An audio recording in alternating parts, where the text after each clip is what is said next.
the ISCA after I'd been in the service for a long time. I'd been in iRacing for well over a decade, and spent most of my time in NASCAR series, a lot of fixed racing for the most part, and really just got to a point in my iRacing career where I really wanted to get involved in open setup racing versus fixed, partially because I was just looking for a little higher level of competition, maybe a little cleaner driving, and maybe get away from some of the challenges that go along with fixed racing on the service. And it took me a while as I was really searching out leagues, because I kind of had a very specific thing I was looking for. A, I wanted to be an established league. B, I just really wanted clean, quality drivers to be racing around. And once I found the ISCA, I found out really quick that it was going to check all those boxes, and I've been with the ISCA ever since.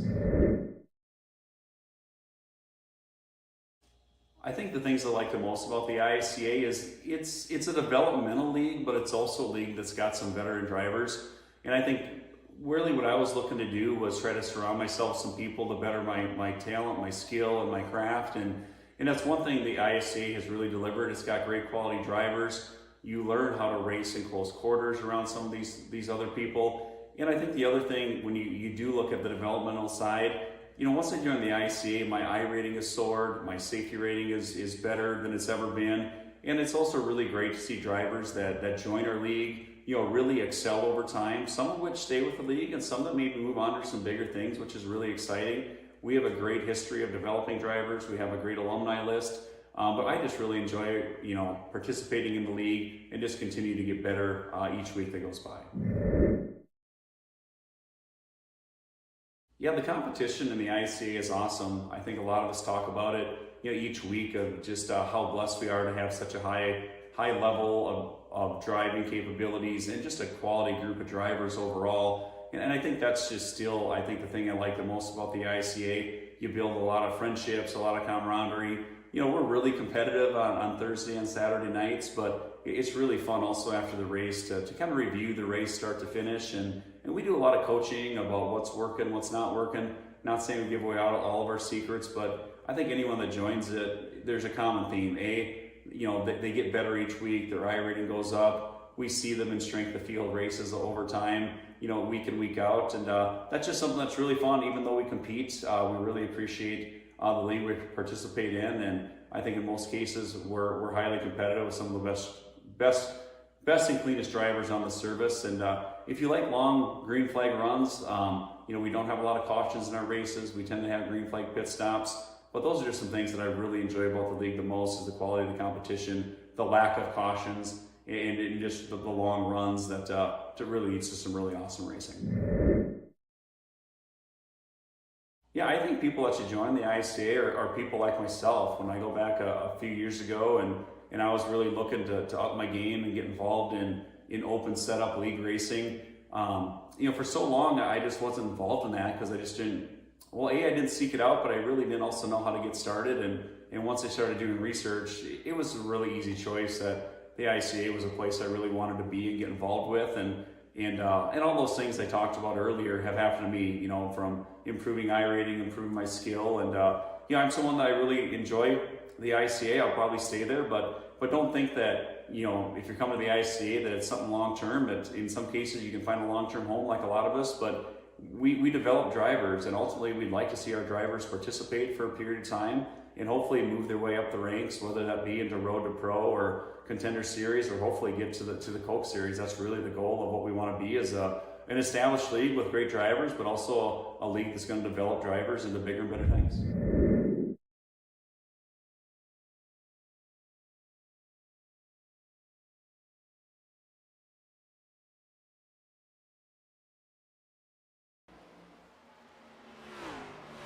Hello and welcome everyone to the ISCA Thursday Night Super Cup Series, and we are at one of my favorite tracks, of course not to race on, but favorite tracks to watch a race on, my home track, Darlington Raceway, the track Too Tough to Tame, the Lady in Black. Man, this is one of the most difficult racetracks on the NASCAR circuit, if not the most difficult. Pit road is difficult. Everything about this track is turned up to expert level. And these drivers are going to definitely have to make sure they watch themselves, because that wall will come out and bite you. A lot of times people say you never raced at Darlington if you didn't hit the wall. We'll have to wait and see how true that is going to be here tonight, but we definitely appreciate everybody out there tuning in for the Napa 250. Of course, we have, I do believe, 183 laps set to go down here tonight at Darlington. This 1.33-mile track, of course, shaped like a egg in a lot of ways, and the reason it is shaped that way is because of Ramsey's Minnow Pond that used to be at the side of this racetrack when they were actually building it. The pond's not there anymore, but it still did lead to the narrower 3 and 4, which is the tricky part where you're probably going to get into the wall there. It's very easy to oh, look at that. We're seeing that already on the racetrack. Mark Sanchez getting into the inside wall. But Ramsey Minnow Pond definitely narrowed out 3 and 4. So both ends of this racetrack completely different than the other, as I do believe, we're going to be moving on to qualifying. Of course, my name is Brian Britt, and I think we got Big Al in the booth. Big Al, you read me. Looks like Big Al having a little bit of technical difficulties. Hopefully he'll join us just a bit later. But qualifying underway. Let's take a look at the points coming into tonight's race. Of course, this is the Cup Series points right now. Brandon Passalacqua at the top of the board with 2 wins on the season. I don't know if he's going to make it this week, though, to this race. I do believe he is actually spending a Mother's Day with his mother, if I'm not mistaken, or Mother's Day week, if I'm not mistaken, so not going to be able to make it here. Of course, he does have the points lead, but we'll have to see for how long. Brian Johnson only 13 points behind with 1 win. Of course, Josh Schaffner has a win as well. He is 107 points behind Mr. Passalacqua. Scott Naslin, he's 112 points back. So there is a lot of room that these guys can make up in this race if Brian Johnson has a little bit of a tumble and spill here at Darlington. Shane Parrish has been showing a lot of speed here lately. Has not, I don't believe, gotten a win yet, but it's been very, very close. He sits in 5th in the points. 6th place, Kenny Powell has won this week here at Darlington, of course, in the official series, so I expect him to be strong here tonight. Ryan Strunk, we'll have to wait and see what he's able to do. I don't think I see him in the field. So he might not be able to get any points here if he does not show up before qualifying is over. Well, no, I do see his name. I do apologize. Yeah, he's still there. Oh, there's Big Al. How you doing, Big Al? Hey, doing pretty good, Brian. All right. Was wondering what happened to you. Glad to have you with us for sure. Of course, Chris Johnson sits in 8th in the points. 9th is Greg Wachinski, and Randy Mullins rounds out that top 10. Time to look at the Super Cup point. And taking a quick gander at those, Brandon Passalacqua, of course, at the top of the board in that Super Cup Series points as well. Brian Johnson sits in 2nd, Scott Naslin 3rd, Kenny Powell's in 4th, Josh Schaffner in 5th, Shane Parrish 6th, Greg Wachinski 7th, Chris Johnson 8th, Ryan Strunk 9th, and Jose Acosta rounds out the top 10 in point. Definitely glad to have you here, Big Al. Darlington, what's your thoughts about this one? Whew, this is down in your neck of the woods. I do believe it's right there in your backyard. So I'm just going to hold all of my comments and opinions until the 4th quarter. I hear that. I mean, of course, this is definitely right in my backyard. I'm 15 minutes away from this racetrack. I plan on actually going. We got some tickets this Sunday to the NASCAR race, so looking forward to it for sure. But as I mentioned before, 183 laps on the docket here tonight. Stages are 35 and 80. 5 sets of tires, 4 down in the pits. Fuel window 75 laps, but I'll tell you what, the big question is not going to be about fuel. Even though fuel, yeah, that is a limited resource, tires are going to be they're going to be like gold out here tonight. And I've seen it in A Open after A Open to where guys are burning that right front up quite a bit, Big Al. And if that's going to be the case, I mean, it's going to make it really worthwhile to try to come down pit road and get a fresh set whenever you do get an opportunity to do so. But this is one of the most treacherous pit roads on the schedule. Yeah, and I was right there getting my my data board ready, and I actually, right when you said tires, I'd already written it on there. Usually I don't write down the tire count, but tonight I do believe tires are going to be at a premium. If drivers are going to want to be successful here at the end of this thing, they're going to have to definitely figure out how to manage their tires and avoid the wall, Brian. Yeah, that wall will come out and bite you here at Darlington. I mean, they don't call it the Lady in Black. The track too tough to tame for no reason. I mean, this place, it takes a true driver to conquer Darlington. I mean, so you're not going to luck into a win at this kind of a racetrack. Also, with how big the apron is at this place, a lot of times cautions can be few and far between. It's very hard to trigger that caution. So a lot of times when people do end up wrecking, they wreck off of the track and down onto the apron, which, like I said, if you're not in that racing groove, caution's not going to come out. And the racing groove around this place is really narrow. I mean, you see, it's like 2 car lengths at the top of the track. It's really a single groove racetrack, Brian, and you're absolutely right. Drivers cannot expect to be saved by the bell at all here tonight. They do have the benefit of the 2 cautions that come out at the 2 stages, but other than that, I think they're really going to be on their own because, unless you run into another car, I mean, you're really just going to be spinning down on the surface, and that's just going to make it tough for a caution to come out. 100%. It looks like we got just a few seconds left in qualifying. I think now's the time to go ahead and play our national anthem. We'll be right back with some action here at Darlington Raceway.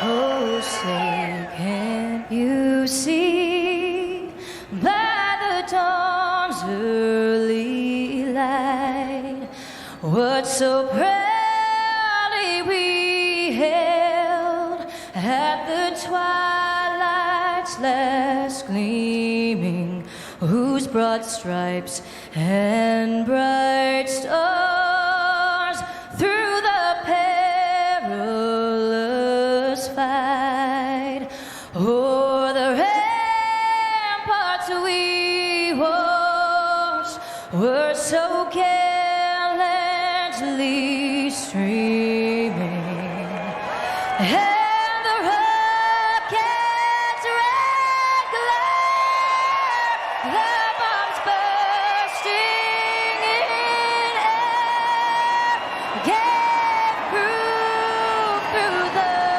night that our flag was still there. Oh, say does that star-spangled banner yet wave o'er the land of the free and the home of the brave.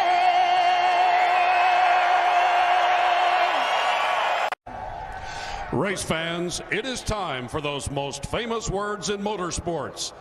Drivers, start your engines! Cardiology, I don't have the heart. Pulmonary doctor, no cigar. I can't diagnose a simple cold or flu, but if your engine's got a cough, I know what to do. Give it 6 of these and wash it down with this. A new air filter ought to help it catch its breath. Napa know-how. Napa know-how.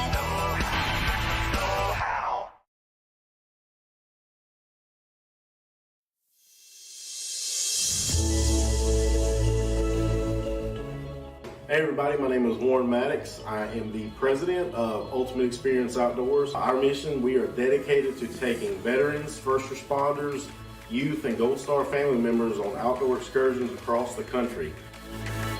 Support for our mission has many forms, from camp cooks to the great storytellers, some buddies with the band, maybe you just want to build a campfire and sit around and listen. Nothing goes unnoticed. Camaraderie is reborn. The acceptance among the men and women that took an oath. Whether it was decades ago or recently renewed, but never forgotten. If you feel like you could help us, please visit our website, www.uxonation.org. There, you can register to hunt, sign up to sponsor an event, or even donate to us so we can continue to execute our mission. Oh my gosh, I'm so pumped, bro. We get a hug, man. What have you done, Jim? We need your help to hold the line once again.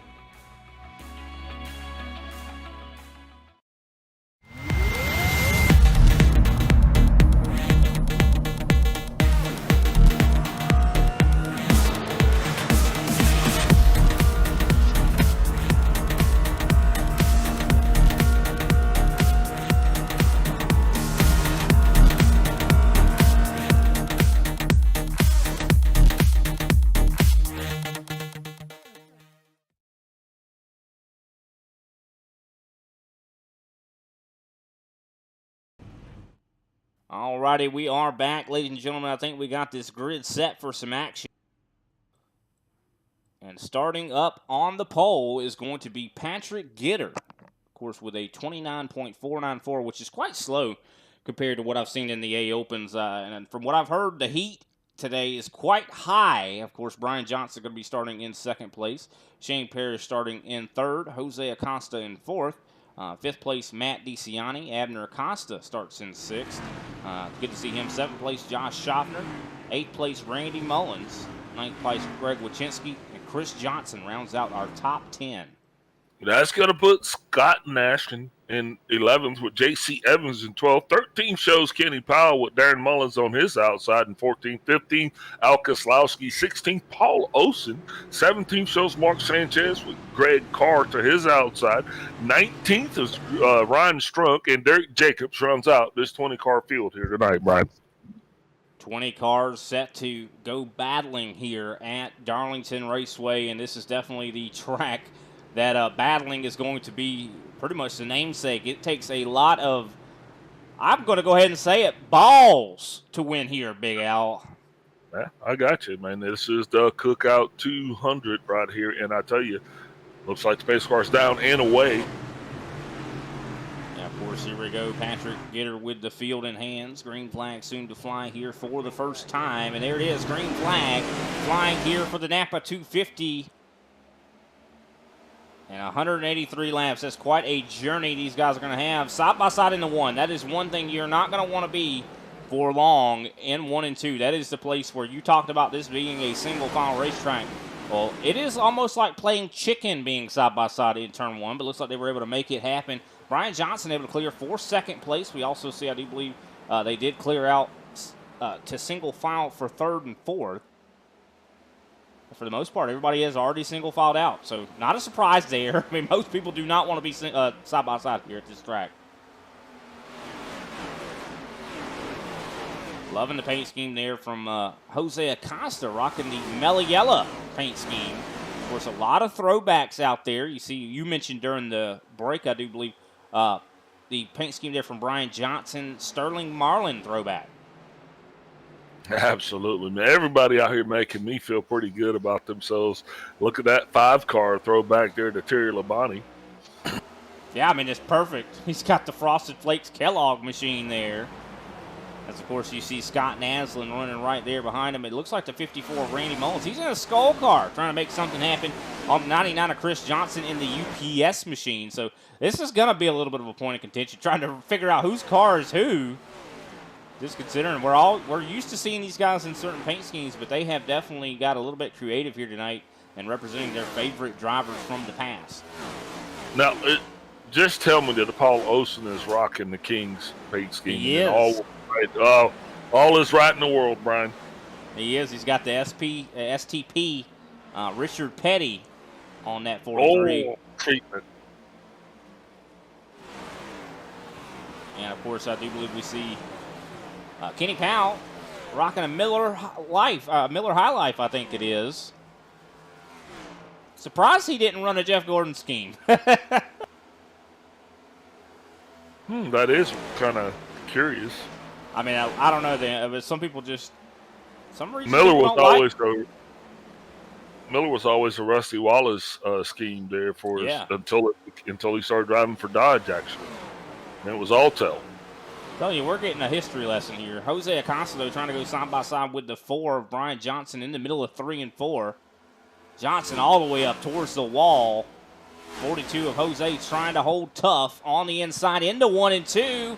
Oh, they're going to contact it. Oh, wow, Jose hard into the outside wall. Caution is going to come out. More contact after the fact as Abner Acosta gets into the 4 of Brian Johnson. That is going to be a huge lick for Jose and Brian Johnson. I think Abner got a good piece of that as well. Let's take a look back at this crash. Looks like Jose is the only one who's actually going to have to come down the pit road, having to have, required repairs. Taking a look back at this, they were side by side into turn 1 and 2, and it looks like Brian Johnson was just a little too low and caught the right rear of Jose and just threw him right into the outside wall. And Abner Acosta really I don't think had a whole lot of choice in the matter. Let's take another look at this. You know, and that's about how the soup's going to come out if you put those ingredients in the pot together at a track like Darlington. I think that's about all you're going to get. I mean, this track is not really designed to be a side-by-side track. It really also isn't. like that Harry Gant throw back there to that Skoll car in the 54. I mean, these guys just tickling my heart here. They are, but looking back at it, I'll tell you, Abner and Jose were both involved, both brothers. Brian Johnson and Chris Johnson. Surprisingly, Chris Johnson was involved in this a little bit as well. Didn't get a whole lot of damage, but boom, right there. He's in that UPS 99. And that UPS is actually a throwback to another brother. That would have been, I believe, Bobby Labonte. I thought that was Dale Jarrett, I thought. It was Dale Jarrett. We want to race the track. That's right. We want to race the truck. Good call. Thank you for keeping me honest. I thought that's who that was, but yeah, that was interesting.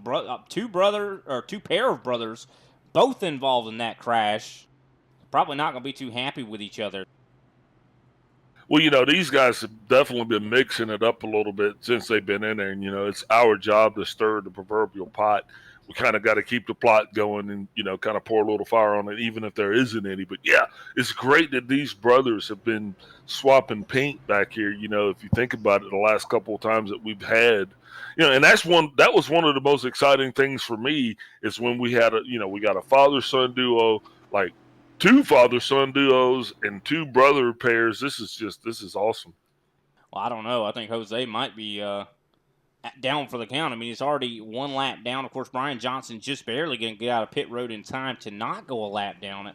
Whereas Abner Acosta has a lot of front end damage.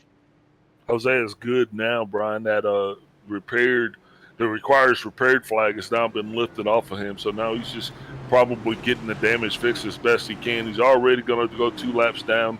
There's still a lot of racing left to go. So he's probably going to just take it easy, man, and come on back out here and just kind of fall in and roll with it. Yeah, hopefully he gets it fixed to where he can at least be somewhat competitive. I mean, if he is able to get the lucky dog at the end of stage 1, which will be 35, and then get another lucky dog at the end of stage 2, he'll be right back on the lead lap if he gets back out there. So, I mean, hopefully he doesn't give up here. This is going to be a race that is going to be of attrition. I mean, Darlington is a shredder of race cars. I mean, this place... Lots of racing left to go. Yeah, you're right. It is a shredder. I mean, this place really, I think, challenges race cars more than any other. I mean, this is a track you see equipment failures at more probably than any other racetrack in a lot of ways. So we'll have to see, if these guys, green flag is back out in the air as we have our first restart after a caution. Patrick Gitter wasting no time, gets cleared of Matt DeCiani. So now we have an EPI 1-2. And, of course, I do believe Shane Parrish also running EPI. So EPI right now in the dominant position at the moment. I believe Scott Nashland actually just had a little bit of a brush there. Didn't really get off there going as fast as he wanted to, I'm sure. Yeah, definitely. I'm looking at, that 64 that is actually Darren Mullins, I do believe. So a lot of family out here at Darlington this week. We're all family. And look at there in the 8 car, a throwback to Dale Jr. I mean, this is awesome. I keep looking around and finding gems. Yeah, there's a lot of gems to look at, that's for sure. Yeah, the X-Side car. Who drove the X-Side car? That's a good question. I want to say Bodine, one of the Bodines. Jeff Bodine, I believe. I think you're right. So, yeah. But Patrick Gitter right now in the lead. Go ahead. Yeah, green flag racing continues here. Patrick Gitter leading the field around, getting it done, doing exactly what he needs to do. A little bit of a fall-off back for 3 cars. That's going to be a tandem. I believe that's Derek Jacobs.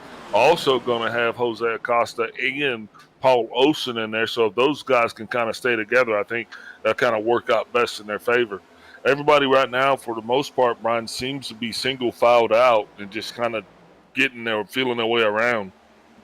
Yeah, we see a little bit of a battle there. Shane Parrish, I do believe, just got passed by Chris Johnson. Johnson moving up now into the top 3. Of course, you see Randy Mullins in the Skull car right behind Parrish, trying to see if he can't work his way up and possibly get a position as well. J.C. Evans also losing a couple positions there as he actually fell to the 24 Kenny Powell as well as the 22 of Scott Nashland. And what a difficult racetrack. A little bit of a, I think, thrown back as well from J.C. Evans. Not sure what. I think that might be Mark Martin, maybe?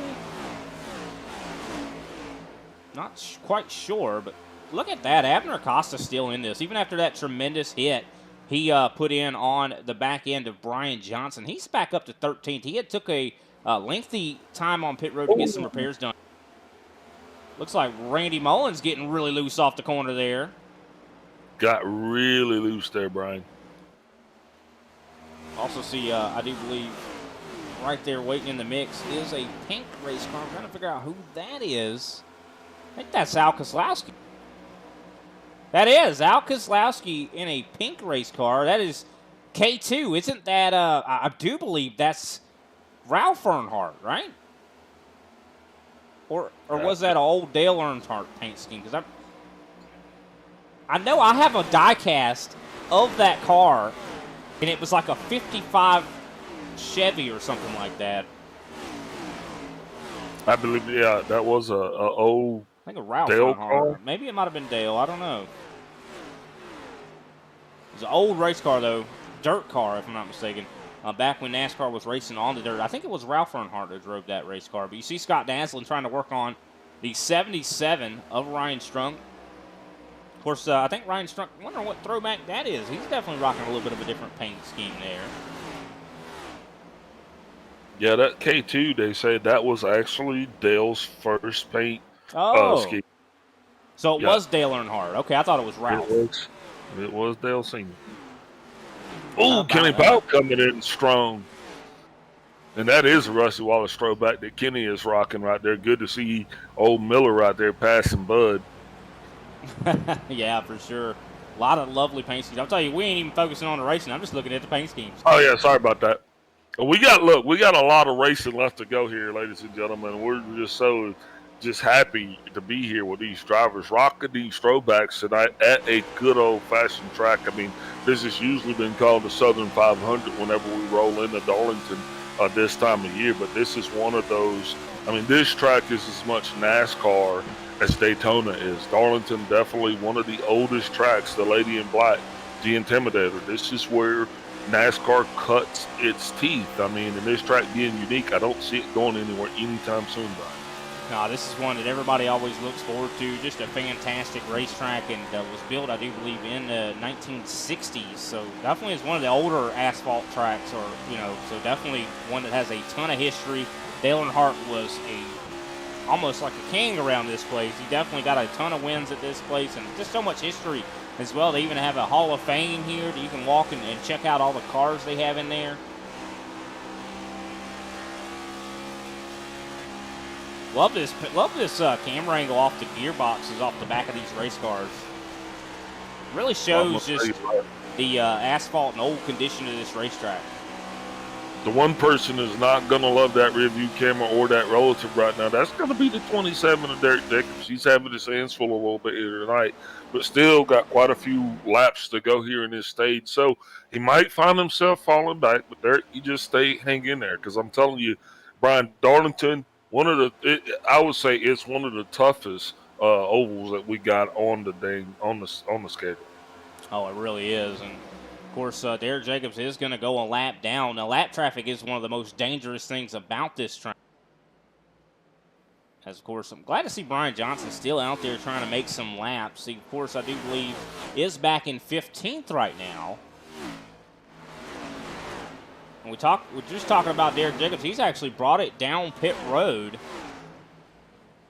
This is the track too tough to tame. I hate to see that, but this is a track you have to spend a lot of time practicing at.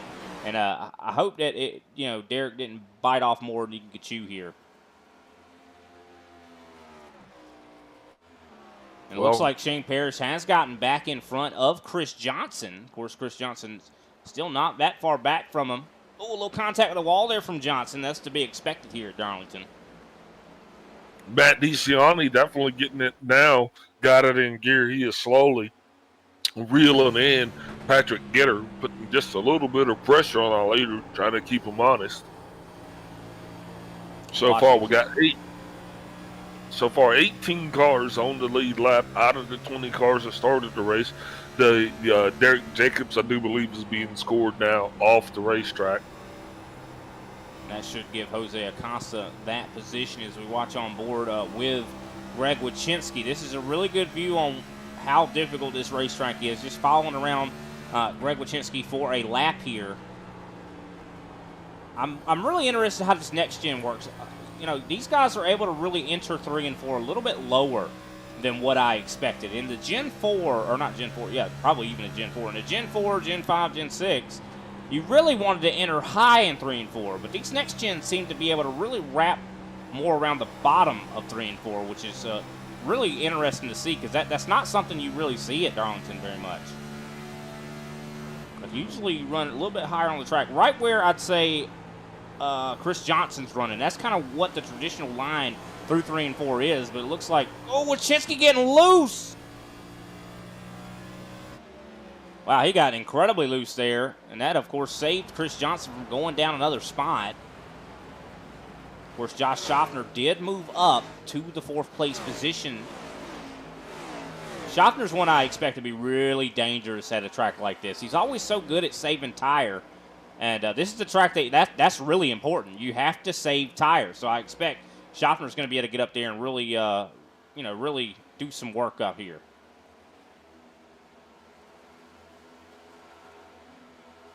Also, Ryan Strunk looking really strong here so far tonight. He's up into 8th position.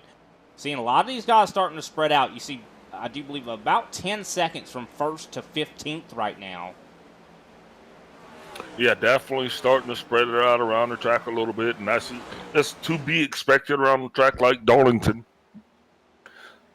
Because these guys, you know, you're racing the racetrack. You said this was going to be a battle of attrition.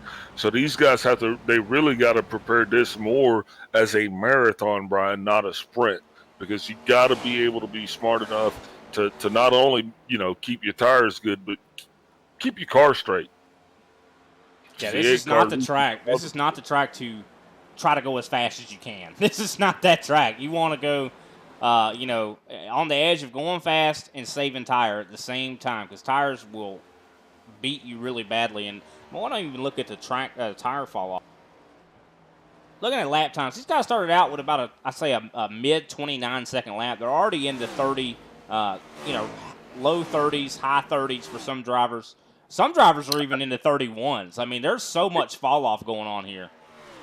But I don't know, Brian.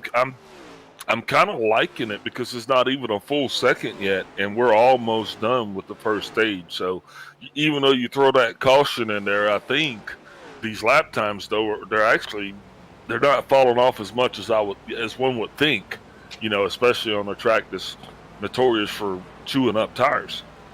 Yeah, I mean, they still are falling off quite substantially for some other drivers. But, yeah, I think you're right. For, like, a guy like Patrick Gitter, he's been able to maintain a good lead and been able to maintain his tire wear. It looks like Scott Naslin would have been a big loose moment there. He was just battling with Abner Acosta.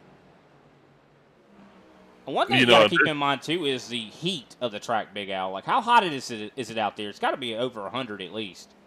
Oh, it's 126 degrees on the track, 88 degrees in the stands, winds out of the southwest, breezy at 11 miles an hour, so that's making everybody feel good on the partly cloudy skies here as in Darlington, South Carolina.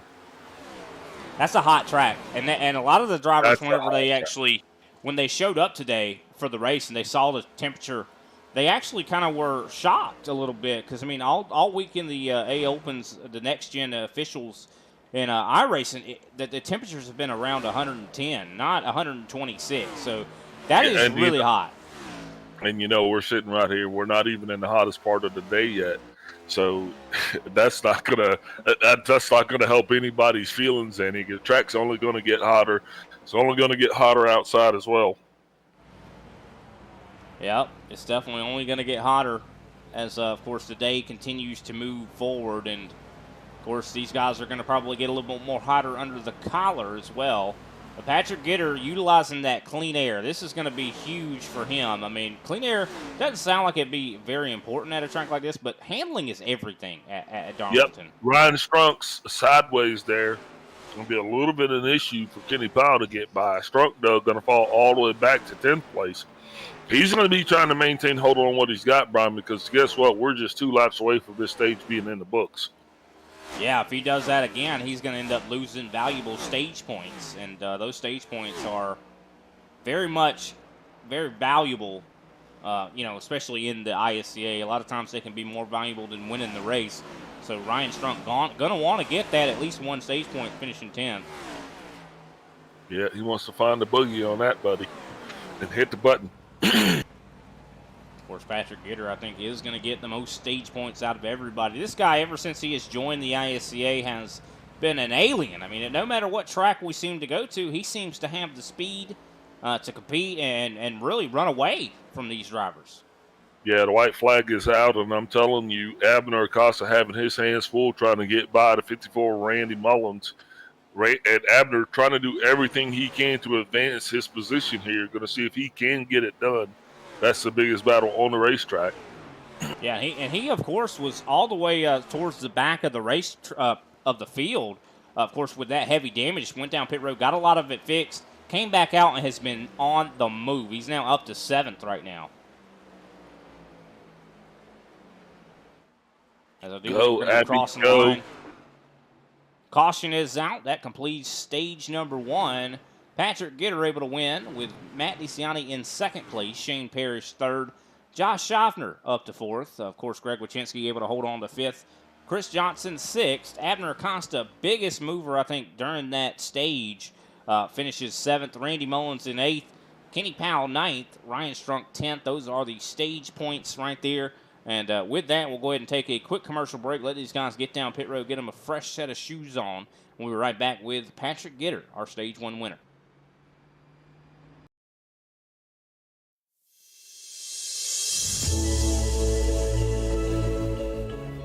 Hey everybody, my name is Warren Maddox. I am the president of Ultimate Experience Outdoors. Our mission, we are dedicated to taking veterans, first responders, youth, and Gold Star family members on outdoor excursions across the country.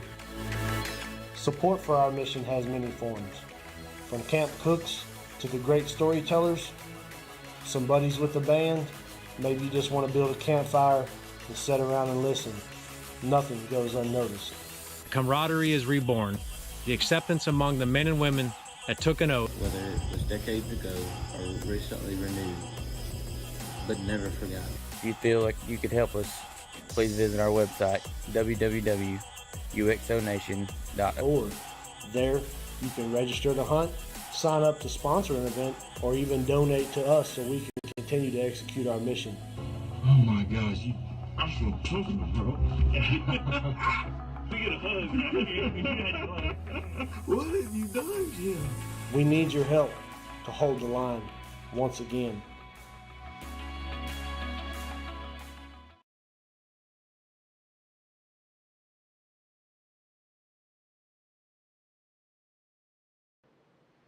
Alrighty, we are back, ladies and gentlemen. I do believe we just saw Patrick Gitter able to complete his yellow flag stop. Stage number 1 came out as the leader. Of course, Patrick, great job out there, man. It seems like you got a really good race car underneath you. Seems like clean air is king as well. How you feeling? What are some of the challenges at Darlington? Yeah, man, feeling good. We've had a great set this week. Clean air is definitely key, like you mentioned. So trying to maintain track position in the clean air.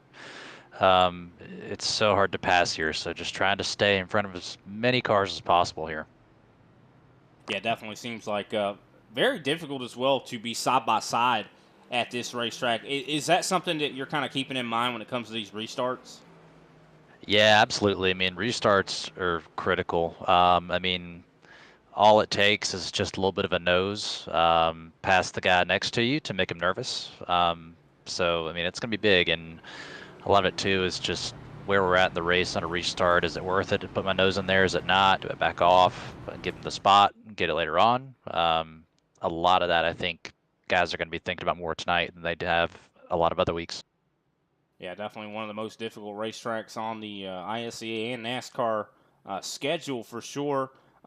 What do you think about strategy later? I mean, are you going to wait as long as possible to come down pit road, or are you going to try to split it? What's because it seems like it's a big decision to come down pit road here. Yeah, it is. I mean, you never know. It's it's so unpredictable here. I mean, all it takes, you could be 30, 40 laps into a run, think you're fine, and then the wrong guys side by side go into a turn and bring out a caution. So it's hard to say, man. I'm not sure if I'm going to short pit or try to run long. I think I'm just going to keep an eye on the pack, see how friendly everybody else is and go from there. All right. Well, we definitely appreciate you taking the time to talk to us. Congratulations on your Stage 1 victory. Who can we give a shout-out to before we let you get back to it? Yeah, man. Shout out to EPI for the set this week. Car feels great. Team Conti, the guys there that help us get to where we need to be. Martin PC and C12 Design Shop. So you guys, obviously, for broadcasting, and looking forward to getting back to it here. All right. Well, best of luck to you. We'll see you later, Patrick. All right. Yes, sir. Thanks, guys. All righty, that was Patrick Gitter, Stage 1 winner. Utterly dominated Stage 1, actually led every single lap. And we'll have to see how Stage 2 looks here. Of course, Stage 2, I do believe, going to be going to, if I'm not mistaken, 75. So we'll have to wait and see what these guys have. What do they have? I mean, did they learn anything? Stage 2 goes to 80, sorry. Oh, I'm sorry. Well, I appreciate the correction there. 80, so a little bit longer. Did they learn anything, Big Al? I think is going to be the big question here as we get ready to get the green flag waving once again. And there it is, green flag out again. Patrick Gitter once again with a fantastic restart. We're still side by side into 1 and 2. You see Ryan Strunk, I do believe, Greg Wachinski and Randy Mullins battling it out, 4th and 5th. Look at this. Strunk trying to go underneath Greg Wachinski here into 3 and 4. Wrapping it right around the bottom. Slides right up in front of the 5. Doing exactly what he needs to do to get it done, and you just got to love the racing there, because that's just good old-fashioned racing with a newer style car, Brian. That independent rear suspension makes a big difference the way these cars handle going around racetracks, especially like Darlington. Yeah, 100%. This is definitely a track that I think that, suspension will help out these guys quite a bit. And definitely Ryan Strunk seems very comfortable with that race car. I mean, that move on Greg Wachinski just seems like he's got a lot of car control. Very fast race car. Of course, he did have a little bit of a loose condition, I think, earlier in Stage 1. He did manage to finish 10th, but he's definitely moving quickly through this field right now. Up to 5th already from 10th at the conclusion of Stage 1. Another driver I want to give a shout out to. Looking at the 29 of Mark Sanchez, starting this thing all the way back in 17th. Now Mark Sanchez up in 7th place, doing what needs to be done. So hopefully he can keep it going. Darren Mullins finds himself in a little bit of a fighting match there, as he has a 66 of Shane Parrish going to be moving up alongside him, trying to take a position away. Oh, they're getting really close to one another there. Although almost some contact there off of turn 2, but Shane Parrish able to make the pass. Now, Shane Parrish finished 3rd in Stage 1. He fell all the way back, I do believe, right onto the edge of the top 10. So he's definitely going to have to fight to get back there. Kenny Powell and Darren Mullins fighting very hard right now. Yeah, Chris Johnson getting a heck of a front row seat here watching these two guys battle in. And he's trying to figure out which way he's going to go. Put his nose a little bit closer there on the 24. But looks like the 64 is going to get the run off the high side. Not just yet, as their door bang going down the back stretch. Looks like the 64 is going to move to the end. Almost had 3 wide. You can see that J.C. Evans thought about it. The thought clear. There it is. Kenny Powell with a little bit of a bump. This is going to split the Red Sea here. Part the Red Sea. I think that was a little bit of Kenny Powell saying, hey, I don't appreciate what you just did back there, trucker. Yeah, I think that definitely was an I don't appreciate you bump. That's exactly what that was right there, Big Al. And, wow, you could just tell looking at that, them being side by side for a couple laps there, it really slowed them down. And that's not something you're going to want to happen for very long at a track like this. No, but it gave us some great narrating, gave us something to talk about, and a chance to highlight some drivers that are doing a little bit better than others. 88 of Al Koslowski. Now he is going to get to move up. Looks like Al is now going to be up into 12th place there as he's coming up around Darren Mullins. Yeah, I think he just made the pass on J.C. Evans. He's definitely trying to catch up there to that 64 machine. And Al Koslowski looking pretty good here. He's right on the edge of the top 10. I do believe he just took 12th place away. Love that paint scheme. I just love it. I mean, we were looking at also Mark Sanchez just a moment ago. He's rocking a 29 Goodwrench machine. Of course, that harkens back to, I do believe, the 2002 season. I think it was whenever Kevin Harvick. That's when Harvick took over for once Dale passed. Yeah, Dale Earnhardt. That's right. He won his first race, actually, once he got into the car to take over for him, and I do believe that was at Atlanta. Yeah, I think you're right. Oh, big wiggle there for the 77 of Ryan Strunk. Oh, no, actually, I think that was the problem. I think the person that just had a problem there was actually Greg Wyszynski. Of course, Greg Wyszynski in the Kellogg's machine. They're great. Brian Johnson got his legs back underneath him right now, Brian. He is running back in 15th place, but it seems to be making a charge now. He is still on the lead lap, and now he's coming up on J.C. Evans here. But I don't think we should count the champ out just yet either. No, we shouldn't, definitely. And you know, it's shocking to see that he still has a car right now. J.C. Evans up into the outside wall. That's going to give Brian Johnson everything he needs to get that pass completed to move up into 14th. Also, I do believe we see Jose Acosta. No, that was actually Abner Acosta. Abner, I think, Abner fought his way all the way up to 7th for stage 1, and now he's all the way back in 16th again. Doesn't charge forward again. I think he was trying to get some more damage fixed. And Jose is also back there with his brother as well. Looks like he now on a charge to get his laps back, his car being mostly repaired. J.C. Evans hits the wall again out of turn number 2. That was kind of a little bit of a hard shot. Yeah, that's an ill-handling pace car and an out-of-time driver is what that equals usually.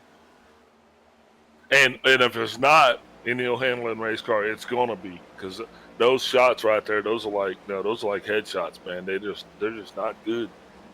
Well, and a lot of it, I think, comes down to racing the racetrack. And you know, this is a track that you can't try to race everybody else around you. If you get out of the rhythm that this track requires, a lot of times that wall comes up to meet you. I mean, it'll humble you really fast.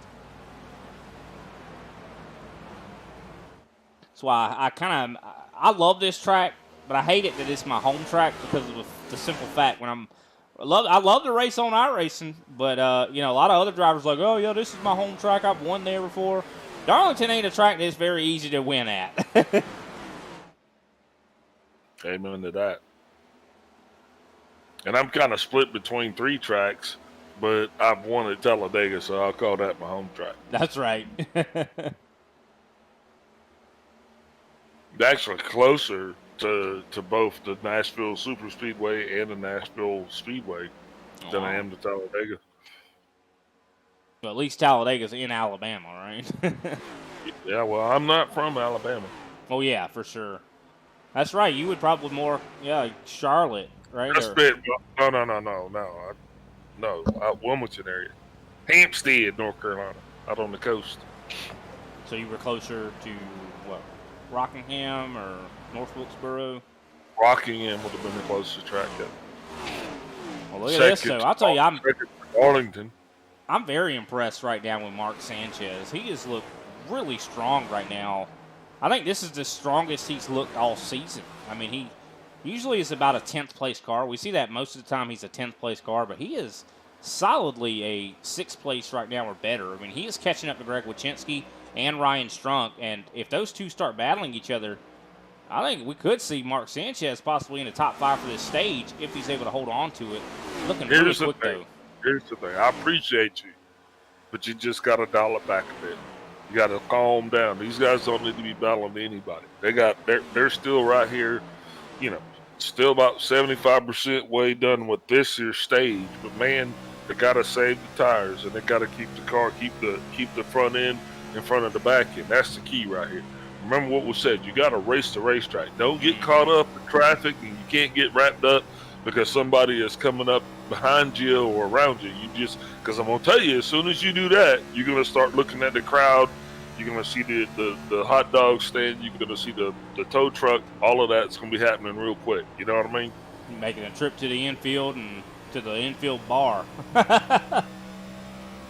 Yeah, so you just got to, everybody at this point, man, they're not even halfway through this thing yet.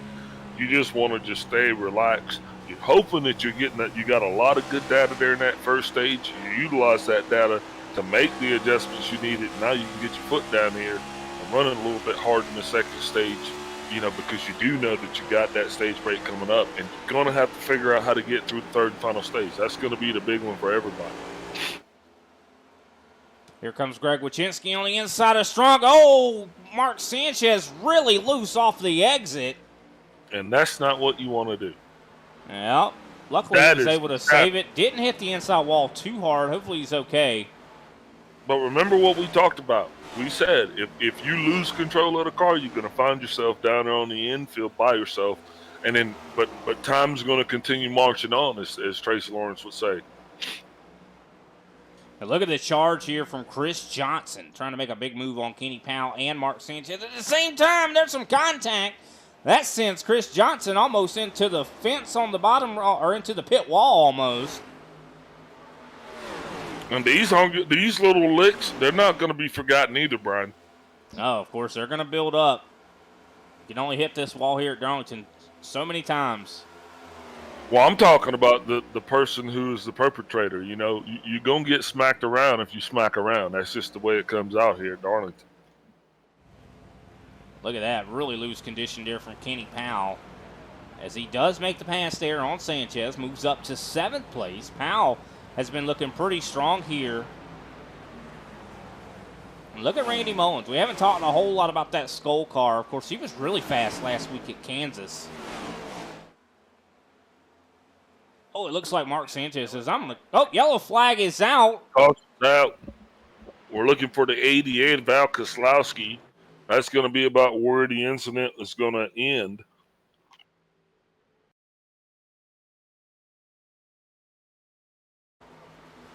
Taking a look back at this, I wondered if it was by himself here. And this is one of those tricky times. Everybody's got 24 laps on their tires. Just got loose. Looks like he lost it. Luckily, no one hit him. Just a self-spin there. Like I said, that's why you got to concentrate on what you're doing. Because if you don't, then the tail end of the car is going to get in front of the front end. And you're going to see the tow truck. You're going to see the hot dogs. That's exactly what happened right there. That's not what you want. And now this is tricky. You got a lot of cars coming down pit road, Brian. Looks like there's at least 5 takers coming down pit road. Don't know how many of these guys are going to be getting tires. I'm assuming probably quite the majority of them. 25 laps, though, on the leader's tires. Still going to have some 17 laps to go before this stage is in the books. Man, what a quandary. Yeah, of course, you see Jose Acosta getting yet another wave around. Going to be good for him. I think he's going to put him 1 lap down. So I think when the stage break comes out, he'll be able to get yet another lap back here. I think the guys that are going down pit road, do you think they're taking tires? Maybe just fixing the cars? Looking now, and I'm saying. Well, we see right now, I think we saw Ryan Strunk down pit road. Oh, they're tire stops, yeah. Kenny Powell, Ryan Strunk, Randy Mullins all took tires. Brian Johnson also went down. He probably is getting some damage repaired. But, yeah, I could see that Powell, Strunk, and Mullins probably getting tires, and that could be a big call. I mean, we've seen the fall-off be significant enough, I think, to warrant them. But then again, you only have a limited amount of tires. And that's what we're watching. But I think Brian Johnson just that damage because he was only in for 7 seconds. Koslowski now coming down. You'll be adding him to the name of the list, those, and I'm definitely certain that he's going to be taking tires. Also, the 42 of Acosta now is going to be coming down. can only assume that he will probably be taking tires as well. Yeah, of course, he was the one that did get the lucky dog, and he probably still has substantial damage as well, probably trying to get some of that repaired while he has the time to do it. But definitely going to be a short run to the end of this stage, and these guys that did not pit, this is a track that really burns equipment up, so I wouldn't be surprised if we see some wheel spin. Yeah, and then the next thing is now you got yourself a position where you got the guys that are going to be 13th back. They're all going to be on fresh tires. Fresh tires at Darlington, having about a 15-lap run. Those are the ingredients you want to put in the pot at this stage. Is that what we're doing? Yeah, I mean, it could be easy to get through these guys, or it could be really difficult. I mean, this is. Oh, so wait, it's easy to pass at Darlington. No, not at all. Not at all. You said. I said it could be. I said could be. Never going to be easy. Only Siths deal with absolutes. Yeah. So we're putting some. I mean, that's just saying. Go ahead and put all of the peppers in there. That's what they just said. Yeah, I mean, they're definitely adding some habanero peppers to this one. Ghost peppers in there, Bubba. Those Carolina ghost peppers. The Carolina Reaper, yeah, that's right. Yeah, I'm like, are you sure? I mean, we'll see how it's going to be spicy. And a lot of times, I like spicy, Big Al. I like it. Well, I tell you what, dude, I think you're just sitting in the right spot because you and I, we ain't got to be down there caught up in it. We just got to sit up there and talk about it. We can watch them throw a punch. We ain't got to be involved in it. Well, by God, we can even try to do the stoking of the throwing of a punch there. Right. I think they could all come in there swinging. That's right. That's what we're here for, ladies and gentlemen. Appreciate everybody out there tuning in. Pace car getting ready to take that left turn down pit road. Patrick Gitter has led, I do believe, every single lap thus far here tonight. Of course, he's had his teammate, EPI's Matt DeCiani, right there on the high side pretty much all race long as well. And here we go. Green flag soon to wave once again, and there it is. It's waving. Barney, the flag man, giving it a good strong wave as Patrick Gitter pulls away. And it looks like Shane Parrish making a good move there. Tell you what, we had a big accordion effect that's still sorting itself out right now. The 40 throws down low. Kenny Powell almost in a 3-wide situation trying to figure out what he's going to do. I think he grabbed himself a little bit of wall on the way out there, Brian. He did, and you see, of course, Abner Acosta on the inside of Randy Mullins. He's just almost was able to get clear, but Mullins able to use that top side to really get a good run off of turn 4. Now, don't forget, these guys with these new tires still got to give them just a little bit of time to get heated up now. Kenny Powell now got to be down to the inside of that old X-Side machine. I did look up, and I think that was even Tony Stewart drove the X-Side paint scheme at one point. Oh! Big moment there for Randy Mullins. There. Yeah, he just got the horns, I believe, there from the 77 of Ryan Strunk, but further up above, looks like the 22 of Scott Nash finds himself in trouble also. TOO. Now, of course, Kenny Powell on the freshest tires in the field, and he has been dicing his way through and making pass after pass after pass. Here he comes, going to try to get by Mark Sanchez. Look at the speed difference here. Now, don't forget, Kenny Powell's going to be on fresh Goodyear tires, and he is trying to do everything he can to get up front because that has got to be the delta for him. Getting by Chris Johnson, now he's up in 6th place. Next car he's going to be looking for is his own G&G teammate, that of the 5 of Greg Wachinski. Now he is on a run against the clock as we're coming up to somewhat 12 laps to go here, I do believe, before this stage is actually in the books. And I'm going to tell you what, Kenny Powell is the car to beat because he is the one that's on the freshest tires. 6 laps compared to 31, and he has enough time to do it.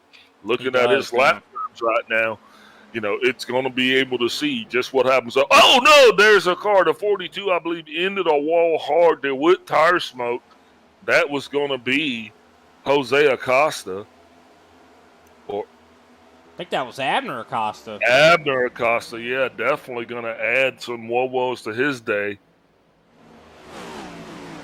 Back up, though, to Kenny Powell. He has gotten by Greg Wachinski and Josh Schaffner. He's now up into 4th place, working on 3rd, side by side with Shane Parrish. He drives right by him. Look at the run. I'm telling you, this is going to be an advertisement right here promoting fresh Goodyear tires. There ain't going to be they're going to be running out of them down there in the infield. People going to be buying these things like hotcakes. He had nothing to lose, and now we're 10 laps to go before this stage is in the books, and he has his sights set on the one of Matt DeCiani. Gonna be, and it's nothing DeCiani can do at this point. I mean, you're just, it's, the windshield and the bug at this point.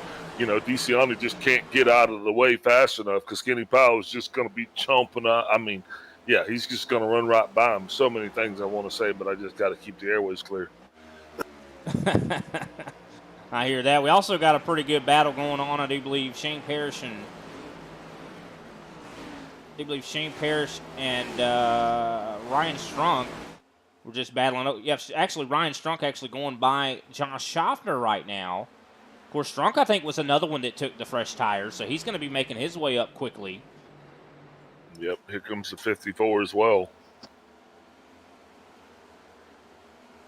Through the 22 to have his hands full, and that's just the problem because the byproduct of not getting new tires is having old tires, and old tires are like cold tires. Old tires are crappy tires. They're just really shitty tires. Yeah, they really are, especially at a place like this. I mean, they burn up quickly. As we see Randy Mullins now come to the inside of Chris Johnson side by side in the middle of 3 and 4, and it looks like Randy Mullins able to make the pass. And he moves up, I do believe, into 8th. Yeah, Scott Naslin right there behind. He is holding that catbird seat. Just got a bump from Sanchez. Sanchez is going to have to get that spot. That is the transfer spot. If you're past 10th place, we're not talking about you, baby. You got to make it into the top 10 to make it happen. The 21, though, of Gitter has absolutely found what he needed to get it, and he is still being able to keep Kenny Powell at bay. The 24 seems to have hit a proverbial brick wall there, not being able to close in on the 21 at all at this point. Now, I think he might have, pushed it a little too hard during that little bit of time. But he's catching him now. I think he just has to make sure that he doesn't push it too hard. But Ryan Strunk is really catching up to Powell as well. I think Ryan Strunk took a little bit more of a cautious route trying to get through the field, and that kind of saved his tires a little bit. Man, we got them fanned out back here like they just got, Grandma just come down the back row with a switch on Sunday morning, and they was busted up in the pew. They were running around, huh? They're just fanned out back there real quick like. Fanned out is not what you want to be here at Darlington, that's for sure. Yeah, it definitely changes the dynamic because from 22nd back, which is 9th place, that's Scott Naslin. These guys are definitely not getting it done. Kenny Powell, though, still, I think, might have a chance here to catch up to Gitter. He's now within 6/10 of the leader, Patrick Gitter. Gitter, of course, has led every single lap thus far. Will he lead the final one of stage number 2? He's just trying to hang on as we're coming up to now 3 laps to go here in stage 2. But Powell has been just taking a 10th away every single corner, it seems to be. And here comes Powell right up to the rear end. Powell right in the kisser, and he passes on the top. Still side by side. What a race for the lead. Can Powell keep it? I think he's got it. Kenny Powell with the pit call to take the tires. Might win this stage because of it. And, it's going to be hard for Gitter to actually try to catch up at that point because you're talking about, I don't care who you are, man. Unless you're Superman or Gitter. It's just going to be hard to do. Strunk trying to make the pass, maybe move up one more spot. But Gitter not letting him do it. He's trying to throw blocks here. Oh, look at the run that Strunk gets up to the back end of him. This could end up with some confrontation, ladies and gentlemen, as they get ready to head down the Boeing back straight away. What's Gitter's paint scheme? It looks like a Heartbeat of America. Of course, that is a that will be Chevy. the Intimidator, baby. That will be the Intimidator. Well, he needs to pull out some of that Intimidator style racing here. Of course, unfortunately, Ryan Strunk did get by him on the last lap here of stage 2. Man, looks like I get to talk to Kenny Powell. That's the play of the day right there, baby. As he comes around right now. Once he does come around, that is it. that will be the checker flag once the 8th place car makes it around. Right now, that is Greg Wachinski. Chris D. Johnson is on that cut line right now. He is battling to hold his position against Abner Acosta. Kenny Powell, of course, going to be your stage 2 winner. Caution is out. Ryan Strunk with a similar tire call there, finishes in 2nd. Patrick Gitter, our pole sitter, finishes in 3rd. Randy Mullins in 4th. Matt DeCiani 5th. Shane Parrish 6th. Josh Schaffner 7th. Greg Wachinski in 8th. Scott Naslin 9th. Chris Johnson rounds out our top 10, and those are going to be the points-paying positions. Of course, what a great job to Kenny Powell. We're going to let these guys, I'm sure, go down pit road. We'll be right back, and we'll talk to Kenny Powell. I'm sure Big Al's looking forward to this. Cardiology, I don't have the heart. Pulmonary doctor, no cigar.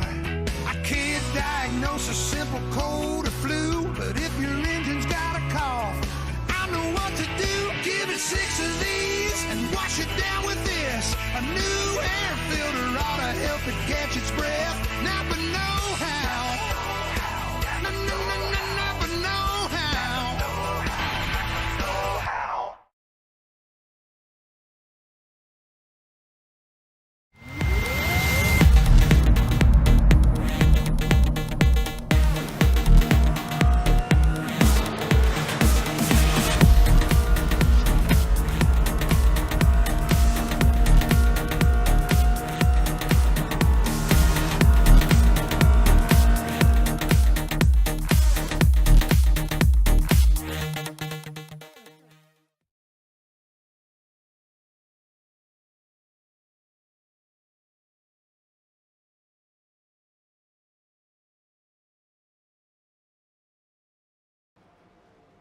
And we are back, ladies and gentlemen. Of course, I do believe they are just finishing their yellow flag pit stops to conclude stage number 2.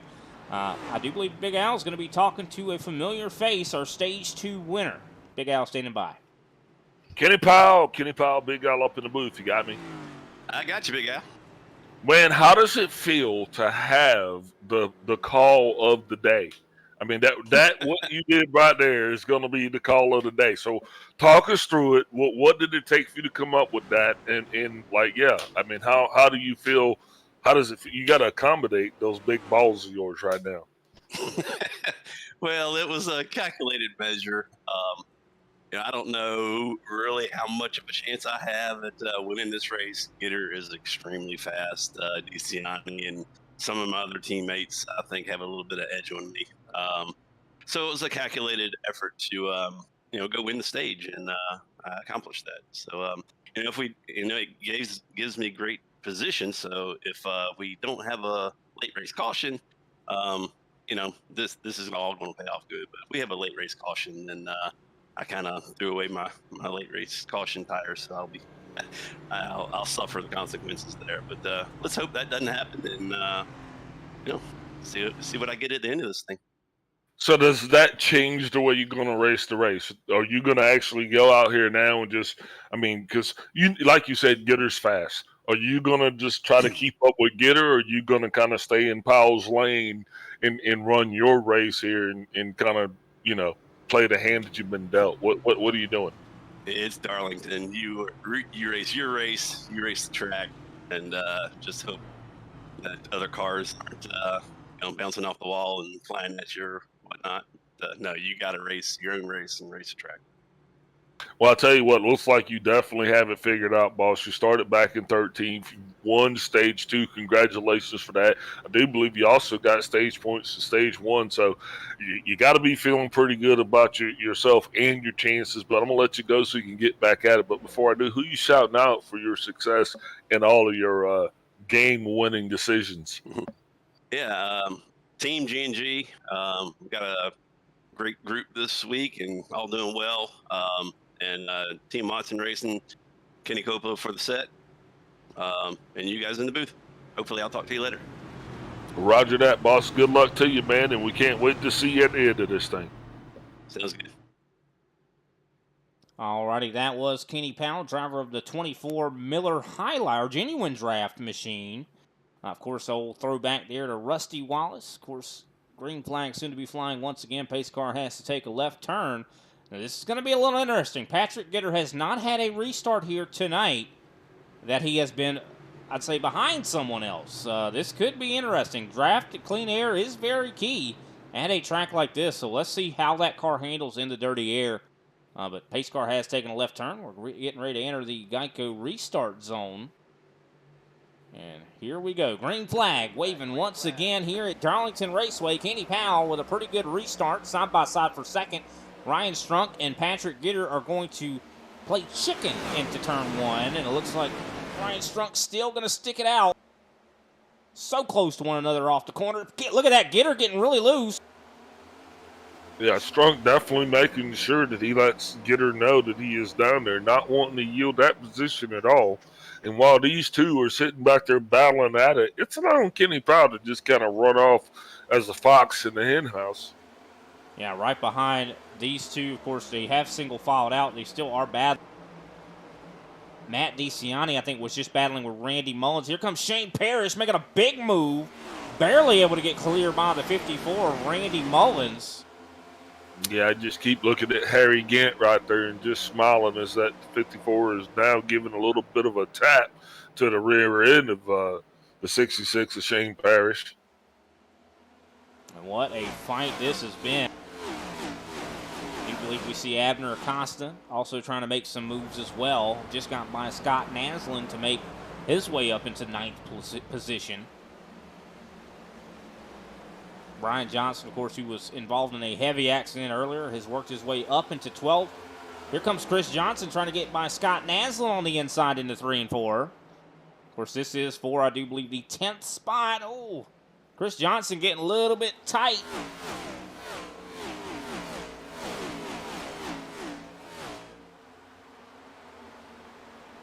Still the battling happening right here. Looks like Naslin kind of being held up by the 44. Kenny Powell still in the lead. He's got about a 0.3 of a second lead. Here comes Naslin to the inside of the 44. Into 3 and 4. Drives it in a little bit deeper than the 44 wanted to, and that's going to allow him to advance on the position, Brian. Now we're going to see if he's able to take and capitalize on that momentum and continue to compel himself forward, as now he has got the 5 of Wachinski in front of him. And also got to think about the heck of a recovery the 42 of Jose Acosta has had. Went from being 3 laps down to back on the lead lap now. He is back in 15th, fighting right now with Mark Sanchez. Mark Sanchez definitely was doing pretty good there. Had a very strong showing earlier on in the stages. But you know what? One driver we hadn't really talked about at all tonight, that's the 50 of Josh Schaffner, the 5-0. And he is currently in 7th place, Brian. Yeah, I think the race high he's been has been 3rd tonight. And looks like he is back there kind of mired a little bit. He's got his teammate Greg Wachinski right behind him. And we still see the battle kind of going on between Shane Parrish and Randy Mullins. It seems like Mullins wanting desperately to try to get by. It is just so hard to pass at Darlington. And I bet these guys wish that they had like a really good set of tires. Of course, they just did change tires, but Kenny Powell had to feel like Superman when he went through that field like that. I mean, to have everybody being on 30-lap old tires and you be on new tires, man, I mean, that's got to be a good feeling. But change for the lead. Yeah, it looks like Patrick Gitter. Patrick Gitter, I think, is going to get that lead. He slides up just in time right before the entrance to turn 1. And back to the lead goes Patrick Gitter into 21. Halfway through this contest of 183 laps right now. This being the third and longest stage. Hopefully this thing will go clean and green, Brian, but I'm going to tell you what. Drivers are going to be watching each other, and Kenny Powell's definitely going to have, his fingers crossed that everybody makes it through to have the green flag pit stops okay, because that's going to definitely have a big outcome in how this thing goes down to the wire. Oh, that's definitely a really good point. I mean, he even mentioned it in his interview about how if a caution comes out that is a little bit inopportune, he does not have a set of tires to switch to. I mean, the only thing he has left right now is to a set when he splits this stage in half. Of course, these guys will have to go down 4 green flag pit stops. I do believe the fuel window is about 65 laps. So at some point, they're going to have to come down pit road. Now, will it be under green or will it be under caution is going to be really the main question. We'll have to wait and see. I mean, I think a lot of these guys have a little bit more in mind to be a little bit more cautious, hopefully. Just considering, I mean, this is going to be some of the longest runs we've seen all night. I mean, the longest run we've seen so far is about 35, 40 laps. These guys are going to be required to make at least, I think, 50. Yeah, because of that fuel window, like you said, 75 laps. 75. Okay, I thought 65. I'm all kind of messed up on numbers tonight. Yeah, 75. Tell you what, So I there's don't a know. cluster of cars right behind Shane Parrish, though. You see that Randy Mullen's been trying to get by Shane Parrish, and this has brought the 50 of Schaffner, the 5 of Greg Wychinski, and Scott Naslin all right here in this picture. Yeah, and I think you just keep it close. I mean, at this point, I just want to run up there amongst them. You like you said, you said it earlier, and I'm going to quote you. And this is going to be a race of attrition. Drivers are going to have to just stay in the pocket, and you just can't make any mistakes, Brian. You definitely can't. I think that's going to be the key, not to make mistakes. And I think a lot of these guys that won't finish this race are the ones that are going to be wanting to make a move on someone and it'd be in the wrong place. A lot of times, I mean, a lot of people try to liken this track to almost a road course, which I could see where it has that. Of course, you know, use the brake a little bit. Both sides of this track are very different. And you got to pick the moments when you make a pass. A little bit of a loose condition there from Randy Mullins off of turn 2. It seems like that's where a lot of guys are getting loose at out of 2. Looks like Scott Naslin working on Greg Wychinski. That is for the 8th place position right now. Haven't talked about that. Oh, look at this. Ooh, contact. That's a big contact. They are not done yet. That's just good old Southern Stripes right there. 100%. One of these guys going to end up going to the concession and getting some Bojangles if they don't watch out. I'm just saying, run them low, Greg. Greg Wychinski able to defend, but that has brought Chris Johnson into the fray. And also Brian Johnson. Look at the recovery from him. Heavy damage early in this race. Now it's up in 11th. Of course, Brian Johnson right now second in the championship standings. Brandon Pasalakwa not able to make the race here tonight, so he has a golden opportunity to possibly take the points lead. Hey, Brian, I got to step away for a second. All righty, well, that's perfectly fine. Randy Mullins side by side with, I do believe, Ryan Strunk. Strunk going to be falling back to now 6th place position. You see Schaffner maybe trying to take advantage of it as well. Not quite able to get there.